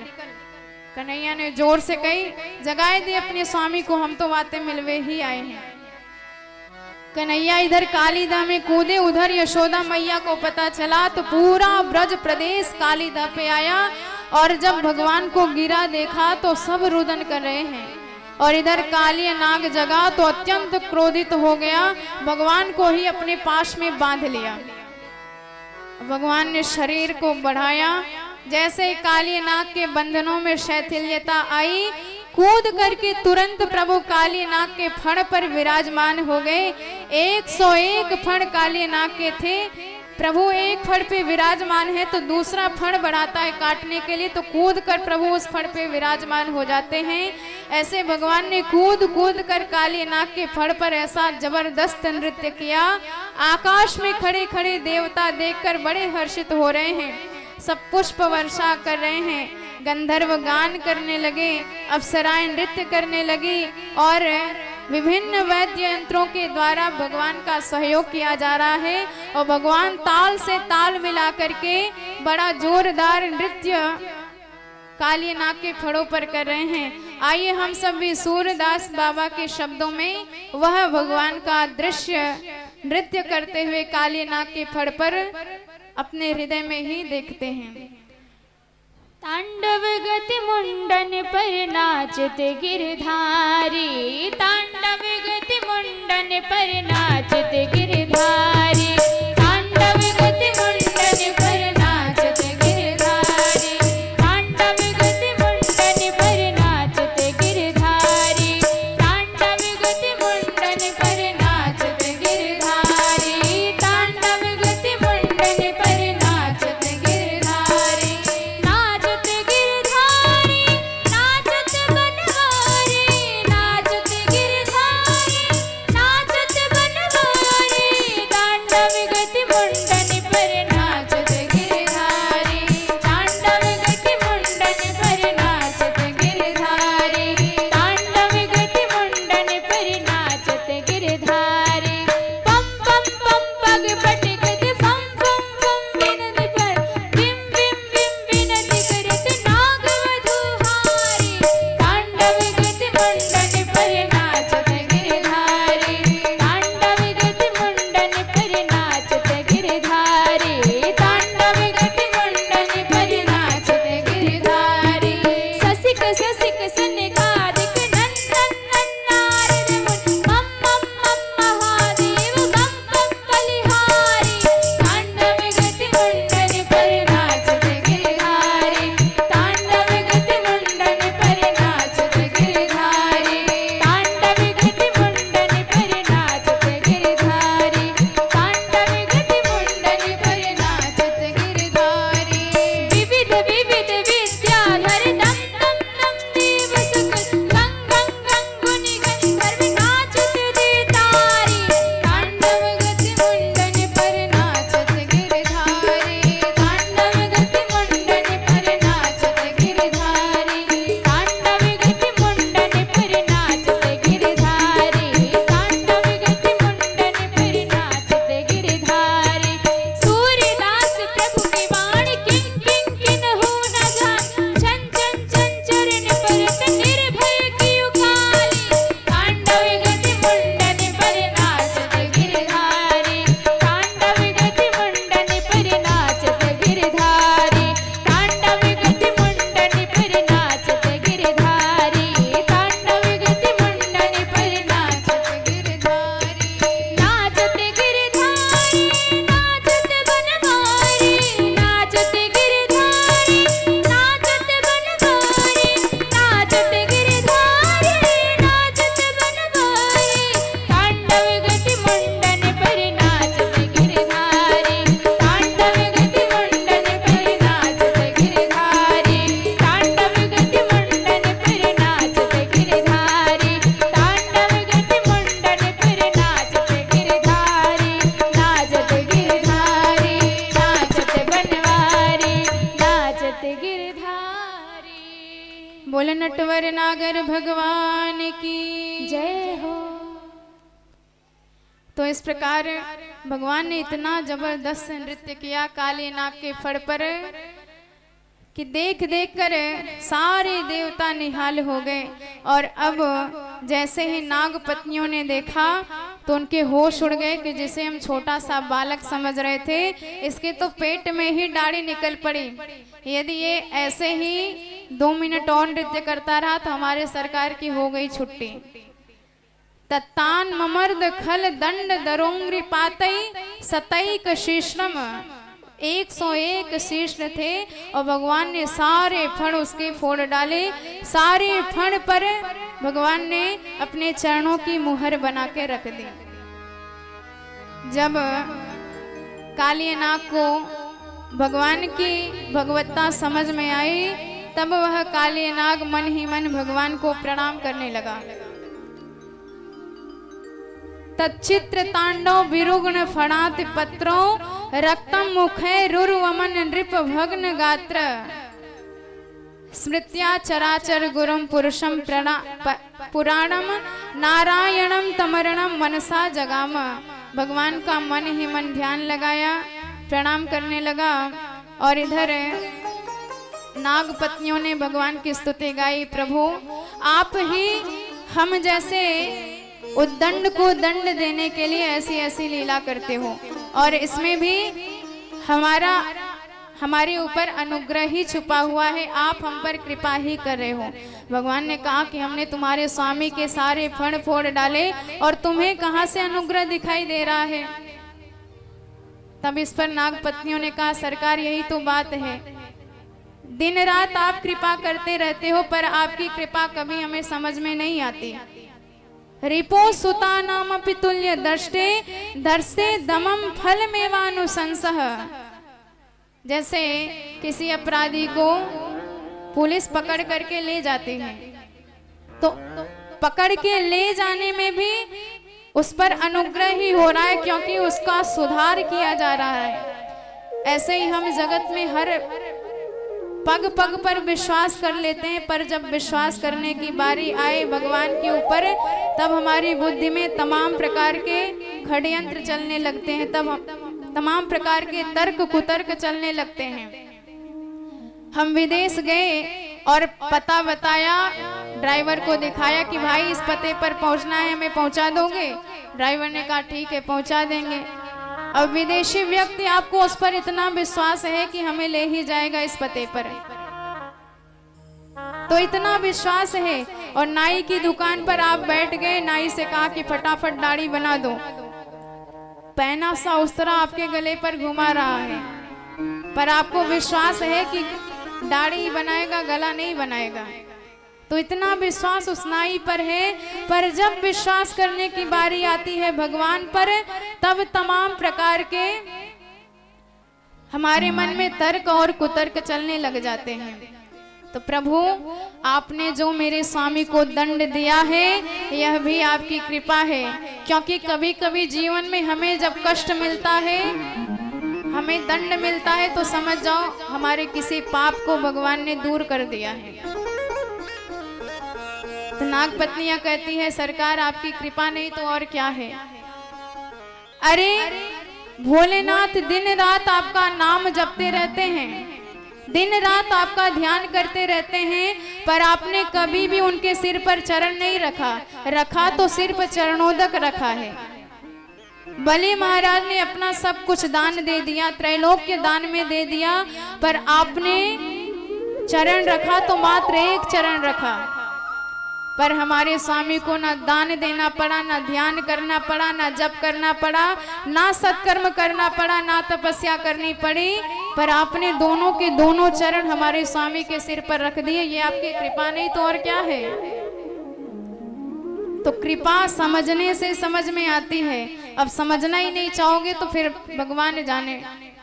तो हमेशा कृपा की समीक्षा करते रहिए। सोई पद पंकज जेहि पूजत अज मम सिर धरे हो कृपाल हरि। यह आपकी कृपा है, करुणा है।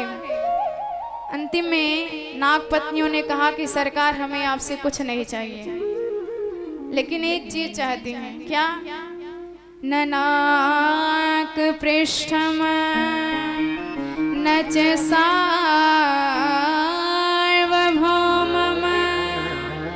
न पारमेष्ठ्यम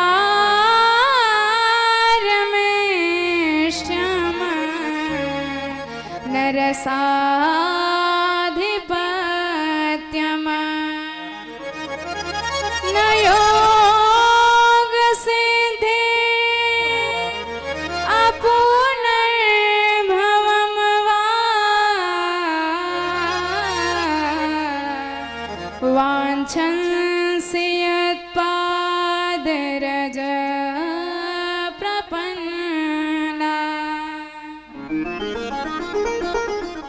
भगवान समझ गए ये नागपत्नियां बड़ी चतुर हैं। नागपत्नियां कहती हैं कि ना स्वर्ग का पद चाहिए, ना चक्रवर्ती पद चाहिए, ना ब्रह्म पद चाहिए, यदि चाहिए तो केवल आपकी चरण रज्जी चाहती हैं।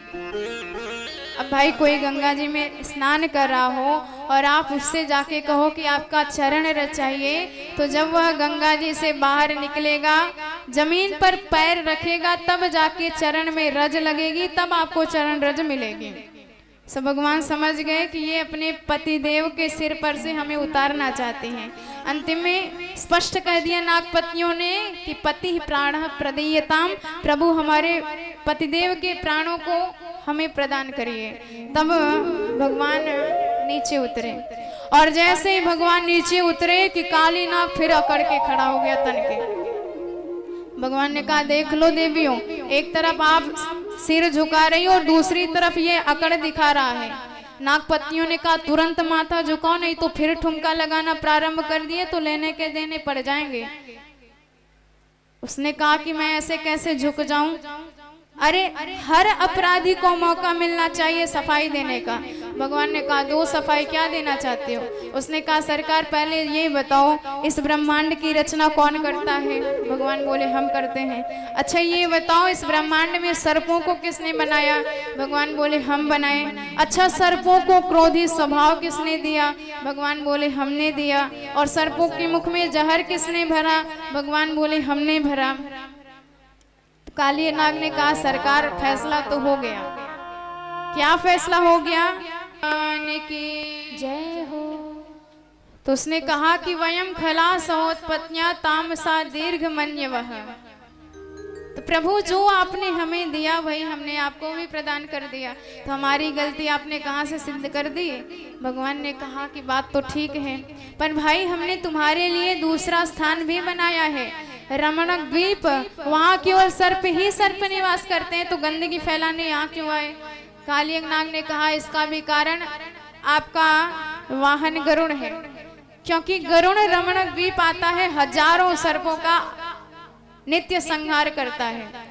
पर यहाँ सौभर ऋषि का श्राप लगा है कि अत्र प्रविश्य गरुणो यदि मत्स्यान स खादति सद्य प्राणैर्वियुज्येत सत्यम एतद् ब्रवीम्यहम्। यदि यहाँ गरुण आएगा तो तुरंत मारा जाएगा। तो श्राप वश यहाँ नहीं आता, इसलिए हम यहाँ निशंक होके रहते हैं।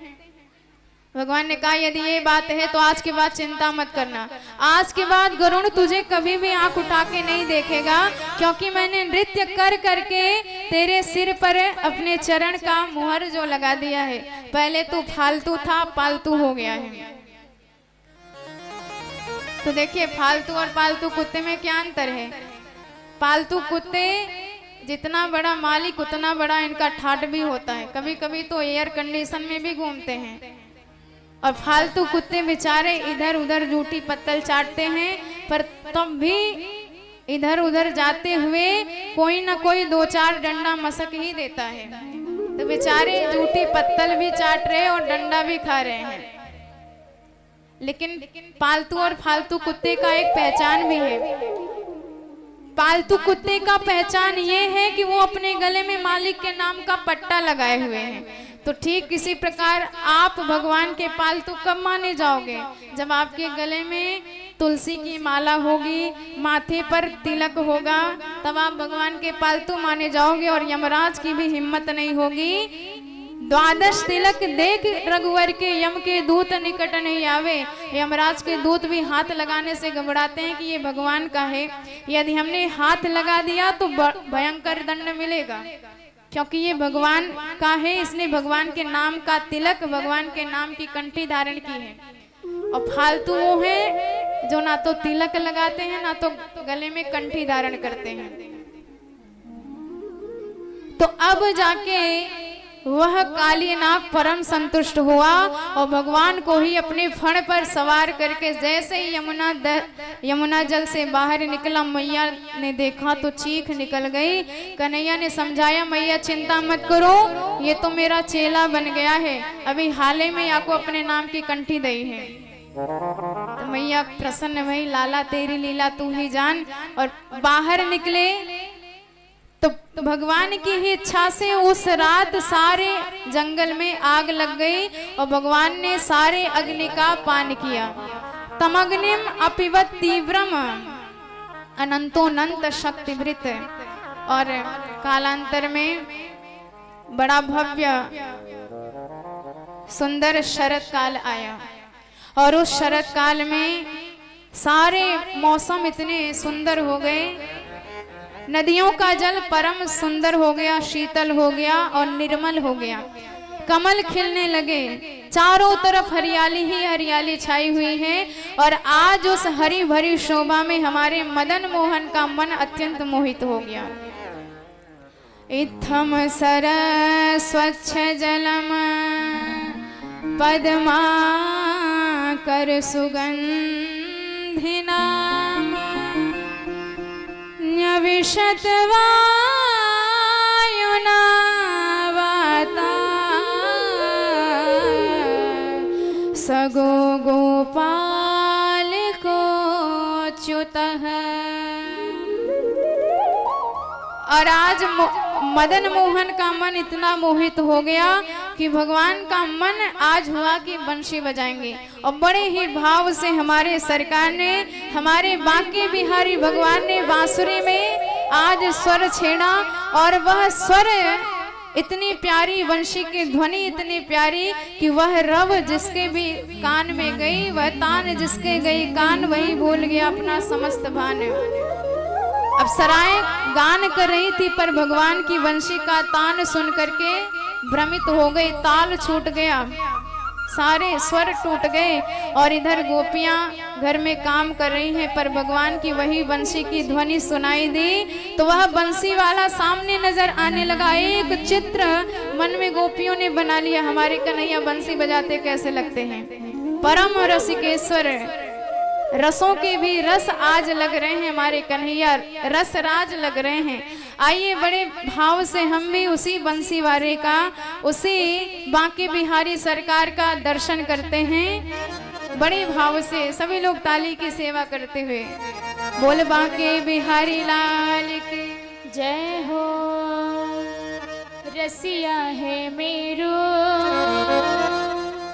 बांके बिहारी लाल, रसिया है मेरो बांके बिहारी लाल, रसिया है मेरो बांके बिहारी लाल, रसिया है मेरो बांके बिहारी लाल, रसिया है मेरो बांके बिहारी लाल।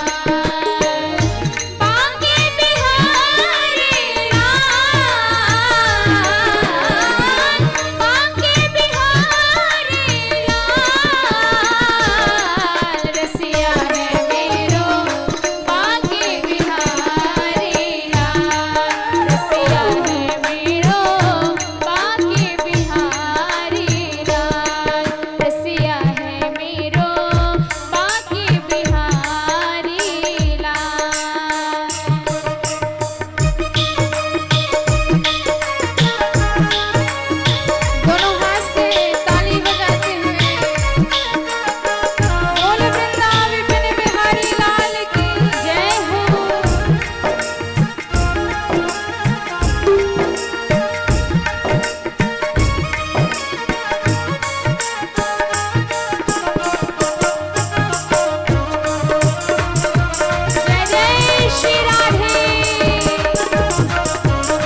सरकार की जय हो। तो भगवान की वेणु का वैशिष्ट इस गीत में गोपियों ने गाया है, इसलिए इसे वेणु गीत कहा जाता है। कैसे लगते हुए? बरहा पीडम नटवर वपुः कर्णयोः कर्णिकारम्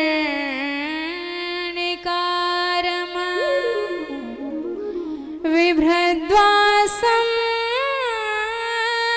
कनककपिशुं वैजयन्तीं च मालाम् रन्ध्रान् वेणोरधर सुधया पूरयन् गोपवृन्दै वृन्दारण्यं स्वपदरमणम् प्राविशद गीतकीर्तिम्। तो कैसे लगते हैं? भगवान अपने कानों में कनेर का पुष्प लटकाए हैं, मोर मुकुट सजाए हुए हैं, गले में वैजयंती की माला लहरा रही है, पीतांबर लहरा रहा है और ऐसे प्रभु वृंदारण्य में प्रवेश कर रहे हैं। सब ग्वाल बाल उनकी कीर्ति का बखान कर रहे हैं और भगवान का वेश ऐसे लगता है कि नटवर वपुः। देखिए दुनिया में दो ही लोग ज्यादा सस्ते हैं। पहले एक जब नट कलाबाजी दिखाने आता है, रस्सियों पर तमाम प्रकार की कलाबाजी दिखाता है तो बड़े बढ़िया ढंग से श्रृंगार करता है, खूब सज धज के आता है, तो इसका सजना भी प्रसिद्ध है।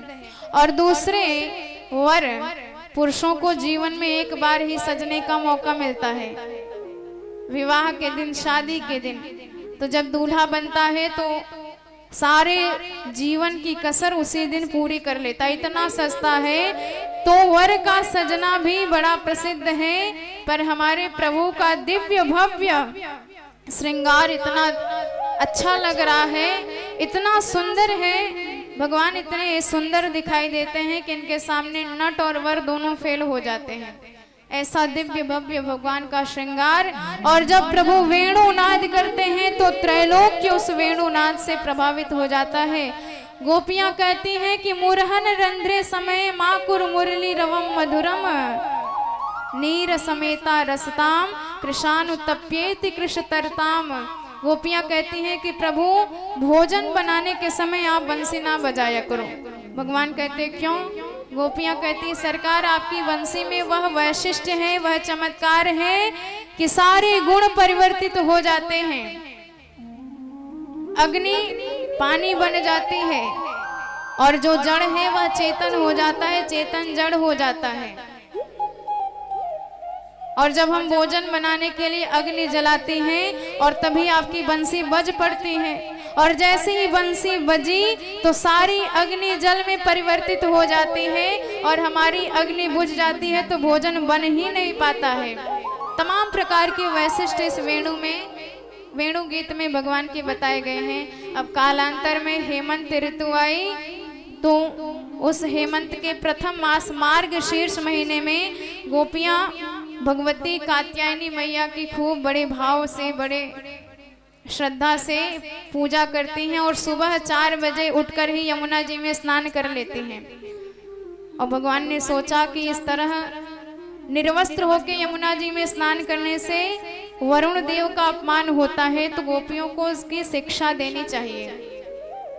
हेमंत प्रथमे मासे नंद ब्रज कुमारिका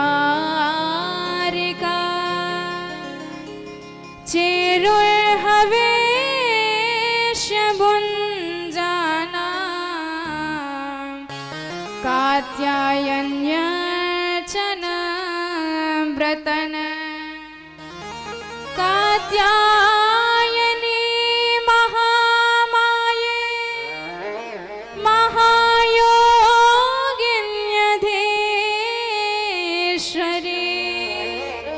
नंद गोप सुतं देवीं पतिं मे कुरुते नमः। तो कात्यायनी मैया की पूजा करके गोपियां यही वरदान मांगती हैं कि हे मैया, जन्म जन्मांतर में हमें कृष्ण ही पति के रूप में प्राप्त हो, और जो भी अविवाहित कन्या इस मंत्र का नित्य जाप करती है तो उसके विवाह में यदि बाधा आ रही है तो सारी बाधा दूर हो जाती है। तो गोपियां कात्यायनी मैया का पूजन करने के लिए यमुना जी में अति सुबह स्नान करते हैं। और एक दिन भगवान ने लीला करी, स्नान करती हुई गोपियों के सारे वस्त्र चुरा लिए, एक गट्ठर बना ली और कदम्ब के पेड़ पे जाके विराजमान हो गए। अब गोपियों ने देखा कि हमारे कपड़े सारे गायब, कहीं कोई वानर तो नहीं उठा के ले गया। पर जैसे ऊपर दृष्टि घुमाई तो समझ गई ये वानर नहीं, वानराधीश बैठे हैं। भगवान को देखकर गोपियों ने कहा कि भवत श्याम सुंदर ते दास्यम करवाम तवोदितः देहि वासांसि धर्मज्ञ नोचेद्राग्नि ब्रुवाम है। गोपियां कहती हैं कि धर्म की रक्षा करते हो और आज ऐसा धर्मियों जैसा कार्य करे, हमारे वस्त्र चुरा के ले गए, तुम्हें शर्म नहीं आती? लाओ तुरंत हमारे कपड़े वापस करो, नहीं तो बाबा से शिकायत कर देंगे। भगवान ने कहा अच्छा, हमें बाबा की धौंस दे रही हो तो जाओ शिकायत कर दो, होगी सो देखी जाएगी। अब गोपियों ने सोचा कि शिकायत करने जाएंगे कैसे, तो भगवान से प्रार्थना करी, सरकार हम तो आपकी जन्म जन्म की दासियां हैं, हमारे ऊपर अनुग्रह करिए, कृपा करिए। तो भगवान ने उन्हें समझाया कि यमुना जल में कभी भी निर्वस्त्र स्नान नहीं करना चाहिए, इससे वरुण देव का अपमान होता है। और इसलिए भी चीर हरण किया कि आगे भगवान को महारास करना है और महारास में गोपियों को पहले अधिकारिणी बनाएंगे भगवान, इसलिए भगवान की यह चीर हरण की लीला हुई। भगवान ने कहा कि भवत्यो यदि में दास्यो मयोक्तम वा करिष्यतः अत्रागत्य स्ववांसांसि प्रतिच्छन्तु शुचिस्मिता। यहाँ आओ और अपने वस्त्र लेके जाओ। और जब भगवान ने दिव्य ज्ञान कराया, गोपियों को परम सुख प्राप्त हुआ। इस तरह भगवान ने चीर हरण की लीला करी और अपनी सारी गोपियों को महाराज का अधिकारिणी बनाया। बोल भक्तवत्सल भगवान की जय हो। अब एक दिन दीपावली का सुंदर दिन, और जैसे ही हमारे कन्हैया सुबह सुबह उठे तो तमाम प्रकार की सुगंध प्रभु के नाक में जा रही थी। और दौड़ करके भगवान जैसे ही रसोई घर में पहुंचे तो देखा कि मैया विभिन्न प्रकार के 56 व्यंजन बनाए रही है। कन्हैया दौड़ के गए, मैया सबसे पहले यह सब सामग्री को हम ही भोग लगाएंगे। मैया ने डांट के दूर भगा दिया, लाला दूर हट, पहले जय जय है जाएगी तब कछु प्रसादी तो मिलेगी। अब कन्हैया बेचारे बड़े परेशान, मैया ये जय जय कौन सी बलाए है? मैया बोले मोए परेशान ना कर, जाए के अपने बाबा ते पूछ, बाबा ही कछु बताएंगे। अब कन्हैया बाबा के पास आए, बाबा बाबा मैया इतने सारे सामान बनाए हैं और खाएवे को चाकवे को एको ना दे रही, बोल रही जय जय है जाएगी तब कछु प्रसादी मिलेगी। तो ये जय जय कौन सी बलाए है? कथ्यताम में पितः कोया संभ्रमाम वा उपागतः किम फलम कस्य चोद्देश केन वा साध्यते मखः। और जब इस प्रकार से भगवान ने प्रश्न किया तो नंद बाबा ने कहा कि बेटा हम प्रति वर्ष दीपावली के दिन इंद्र की पूजा क्यों करें? क्यों बाबा? क्योंकि इंद्र यदि प्रसन्न है जाएंगे तो फिर प्रसन्न होके बरसात करेंगे, और जब तक बरसात ना होगी तब तक अपने वृंदावन में हरियाली ना आएगी, और जब तक वृंदावन में हरियाली ना आएगी तब तक गैया घास कहाँ ते चरेंगी, और जब तक घास ना चरेंगी तब तक दूध कहाँ ते देंगे। तो इसलिए हम सब प्रतिवर्ष इंद्र की पूजा क्यों करें, ताकि इंद्र हमसे प्रसन्न है जाए। अब जब कन्हैया ने ये बात सुनी तो उन्होंने कहा कि पिताजी अच्छा जी बात बताओ, मान लो आधे ब्रजवासी इंद्र की पूजा करें और आधे नाय करें तो का केवल पूजा करने वालन के खेतन में पानी बरसाएगो, बाकी के नाय। अब जब ये बात सुनी तो बाबा बोले कन्हैया है तो तुम 107 बरस को छोड़ो, पर बातें ऐसी ऐसी करे भैया कि मोए मुद्दे की खोपड़ी भी एकदम परेशान है जाए। तू तो अपने मन की बात बता, तू का कहवे चाह रहो। कन्हैया कहते हैं कि बाबा मैं संतों का संग क्यों करूं, और संतों के संग से मुझे एक ही बात पता चली है कि जीव जैसा कर्म करेगा भगवान उसको वैसा ही फल प्रदान करेगा। आपने किया कुछ नहीं और भगवान से फल ही मांगने लग गए तो कहाँ से मिलेगा। परमात्मा को भंडारी जी की तरह समझ लो। आपने जैसे भंडारी जी से कहा कि आज हमें खीर की प्रसादी पवाओ और लियो दियो कछु ना है, तो कहाँ से बना के देंगे भाई। पहले आप उन्हें दूध प्रदान करो, शक्कर दो, चावल दो, तब आपको खीर बना के देंगे। तो कर्मणा जायते जंतु कर्मणैवा विलीयते, सुख दुख भयम क्षेमम कर्मणैवाभिपद्यते। तो पहले कर्म करेंगे तब फल हमें परमात्मा प्रदान करेंगे। और एक बात बाबा कहना चाहता हूँ कि हमारे प्रत्यक्ष देवता हैं गो विप्रानल पर्वतान, गाय, ब्राह्मण, गिरिराज गोवर्धन नाथ और अग्नि, ये 4 प्रत्यक्ष देवता हैं। और इन 4 प्रत्यक्ष देवता की पूजा छोड़ करके आप अप्रत्यक्ष इंद्र की पूजा करने लग जाओ तो फिर कभी भी फायदा नहीं होगा। इसलिए मैं तो कहता हूं कि इस साल हमारे गोवर्धन नाथ की पूजा करिए, फायदा होए तो बाबा दूसरे साल भी करना, नहीं तो फिर अपने इंद्र जी की ही पूजा करना। अब तो बाबा बात मान गए, सबरे ब्रज प्रदेश में हल्ला मच गयो कि भाई कल गोवर्धन नाथ की पूजा होएगी। अब तो सबरे ब्रजवासी जैसे ही सुबह भई तो खूब बढ़िया थार सजाए सजाए करके तमाम प्रकार के व्यंजन बनाए बनाए करके रबड़ी, पकौड़ी, कचौड़ी, रसगुल्ला, रसमलाई इत्यादि तमाम प्रकार के व्यंजन ले ले करके सबरे गोवर्धन नाथ की तलहटी में पहुंचे। और सबने कहा कि बोल कन्हैया तेरो देवता किधर है। भगवान बोले ये 7 कोस के लंबे चौड़े देवता तो ना दिख रहे। सबने कहा लाला इतने विशाल देवता यहाँ की पूजा कैसे करेंगे। भगवान बोले हम पुजारी जी खड़े हैं, जैसा जैसा कहते जाए पूजा करते जाओ। अब भगवान ने कहा सबसे पहले देवता को स्नान कराओ। अब सबरे ब्रजवासी ले ले कलसा पटकवे गए, हजारन कलसन जल पटक दिए, पर गोवर्धन नाथ इतने विशाल कहाँ से स्नान कर पाते। ब्रजवासी हैरान होके बोले लाला अपने शालिग्राम भगवान तो 100 ग्राम जल में ही डुबके लगाए लेते हैं, पर ये गोवर्धन नाथ तो बिल्कुल ना नहा रहे। भैया यहाँ तो यमुना जी बड़ी दूर है, कछु व्यवस्था करो नहीं तो बड़ा मुश्किल है। भगवान ने मन ही मन ध्यान लगाया, गंगा मैया का 100 मानसी गंगा की निर्मल धारा गोवर्धन नाथ की ही तलहटी से प्रकट हो गई। बोल मानसी गंगा की जय हो। अब सबने हर हर गंगे का के बढ़िया भव्य तरीके से स्नान कराया, गंधक चढ़ाया, पुष्प चढ़ाया, अक्षत चढ़ाया और सबरे व्यंजन के थाल सामने रख दिए। सबने कहा भाई पर्दा डालो। हमारे कन्हैया ने कही हमारे देवता को भोग लगाए के ताई पर्दा की आवश्यकता ना है, वो तो चौरे में ही भोग लगाए ले। तुम सब प्रेम से मात्र ध्यान लगाओ। और जैसे ही सबरे ब्रजवासियों ने ध्यान लगाई आंख बंद करके, तो हमारे प्यारे प्रभु एक रूप में नंद नंदन विराजमान रहे और दूसरे रूप में श्री गोवर्धन नाथ के शिखर पर जाकर के गोवर्धन नाथ का ही स्वरूप बना करके प्रकट हो गए। चारों भुजा पसार करके बोले लाओ ब्रजवासियों भोग। अब तो जैसे ही नयन खोल के देखा तो सबके सब परम आश्चर्यचकित है गए। लाला मान गए तेरे भगवान को। अरे भाई वाह, इंद्र की पूजा करते करते दाढ़ी सफेद है गई, पर दाढ़ी के ने आज तक वो सूरत न दिखायो। धन्य है जे देवता एक ही दिना की पूजा में मांग मांग के प्रसादी पाए लग गए। थाल के थाल पकड़ाते गए और गोवर्धन नाथ एक ही बार में गोविंदाय नमो नमः करते चले गए। अब श्री दामा मधुमंगल आंख फाड़ फाड़ के देख रहे, लाला ये तेरो देवता कितनों दिनों का भूखा बैठा है, सबरी प्रसादी अकेलो ही डकार जाएगो कि कछु हमारे ताई भी बचेगो। भगवान ने कहा प्रेम से भोग लगाओ, सबको प्रसादी मिलेगी। और सबने बड़े भव्य तरीके से गोवर्धन नाथ की पूजा करी।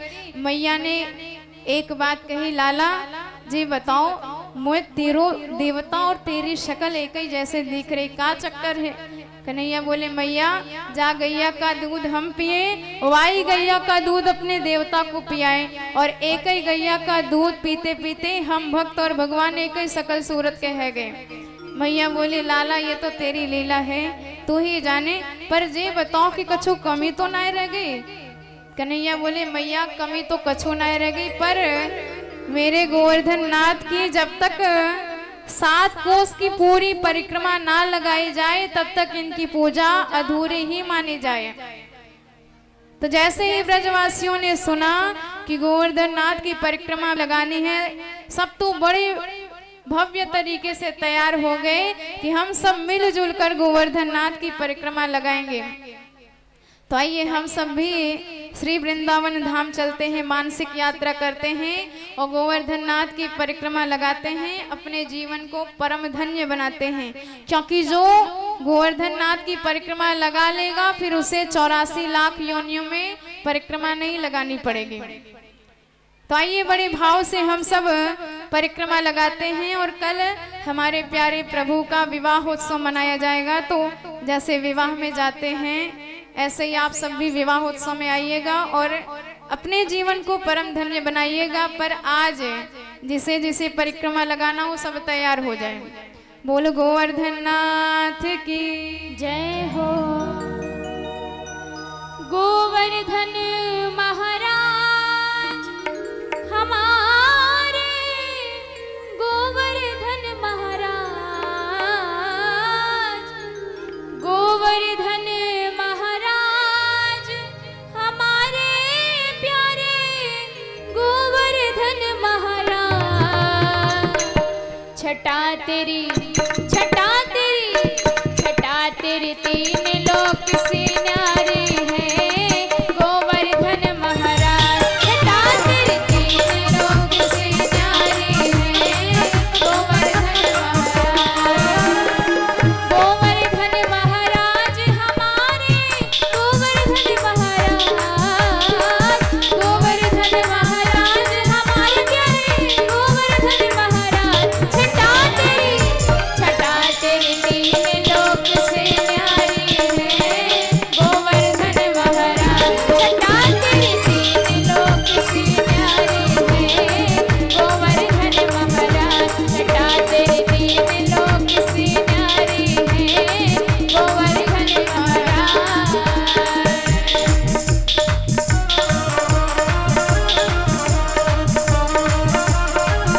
बोल गोवर्धन नाथ की जय हो।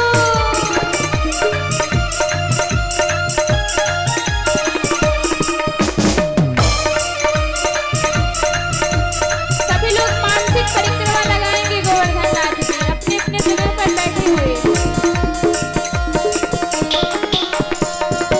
जय जय श्री राधे।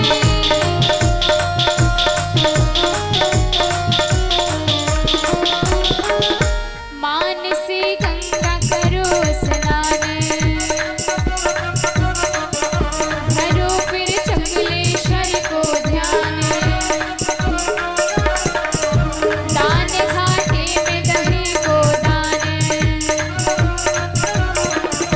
मानसी गंगा करो स्नान, धरो फिर चंगलेश्वर को ध्यान। दान घाटे में दही को दान, करो परिक्रमा की तैयारी है गोवर्धन महाराज। करो परिक्रमा की तैयारी है गोवर्धन महाराज। गोवर्धन महाराज हमारा, गोवर्धन महाराज, गोवर्धन महाराज हमारा, गोवर्धन महाराज। छटा तेरी तीन लोक से न्यारी है गोवर्धन महाराज। छटा तेरी तीन लोक से न्यारी है गोवर्धन महाराज।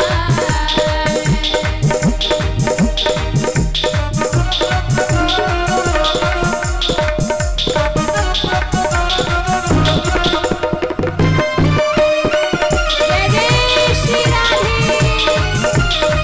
बोल वृंदावन बिहारी लाल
कोश की दे परिक्रमा, सात कोश की दे परिक्रमा, सात कोश की दे परिक्रमा, सात कोश की दे परिक्रमा, सात कोश की दे परिक्रमा, सात कोश की दे परिक्रमा, सात कोश की दे परिक्रमा, सात कोश की दे परिक्रमा। मैं तो मानसी, मैं तो मानसी गंगा नहाऊं मेरी वीर, नाय माने मेरो मनवा। मैं तो मानसी गंगा नहाऊं मेरी वीर, नाय माने मेरो मनवा। मैं तो गोवर्धन को जाऊं मेरी वीर, नाय माने मेरो मनवा। मैं तो गोवर्धन को जाऊं मेरी वीर, नाय माने मेरो मनवा। नाय माने मेरो मनवा सखी, नाय माने मेरो मनवा, नाय माने मेरो मनवा सखी, नाय माने मेरो मनवा। मैं तो गोवर्धन को जाऊं मेरे वीर, नाय माने मेरो मनवा। मैं तो गोवर्धन को जाऊं मेरे वीर, नाय माने मेरो मनवा।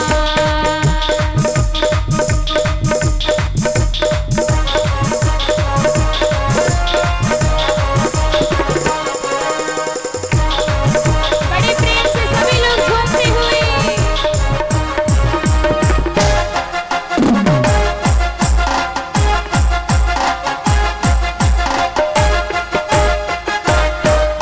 बोल वृंदावन बिहारी लाल की जय हो। जय जय Shri Radhe.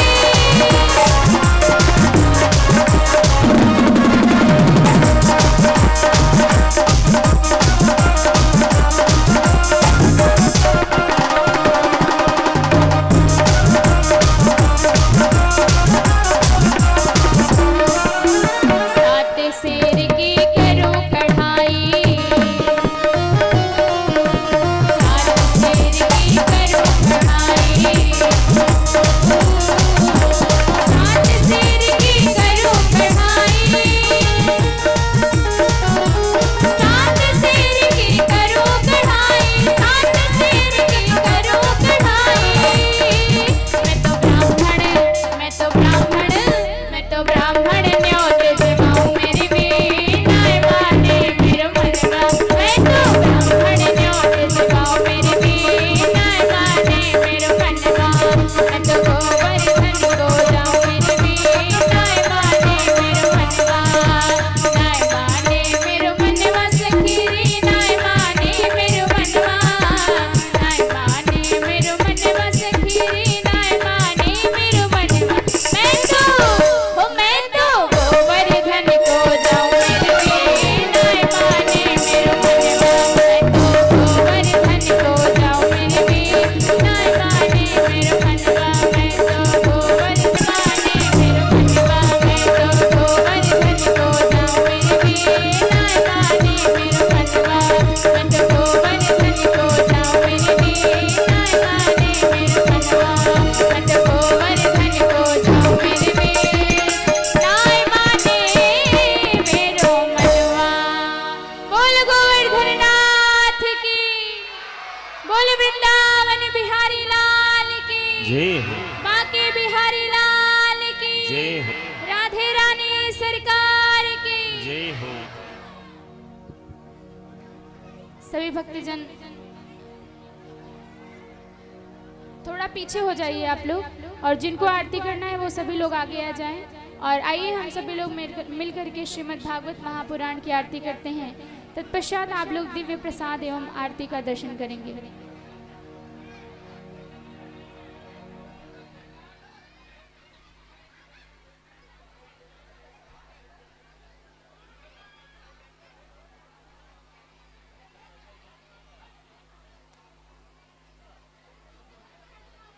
Hello hello hello hello hello ए हरिओ हरिओ ए मत सभी लोग अपने स्थान पर बैठ जाएं। आरती के लिए खड़े हो जाएं, परंतु शोर कम करें। सभी से निवेदन है कि सभी लोग शांति करें, बच्चे लोग भी शांति करें, आरती का आनंद आएगा। आरती सभी लोग दर्शन करें, सर्वस्ताए हुए भक्तजनों।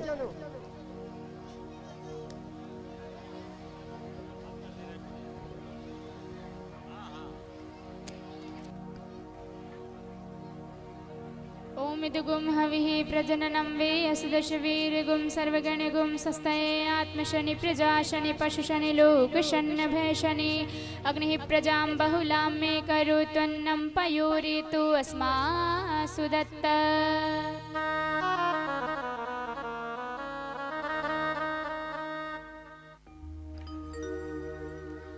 आरती गाऊं तेरी आरती आरती गाऊं प्यारे तन मन वारों श्री बा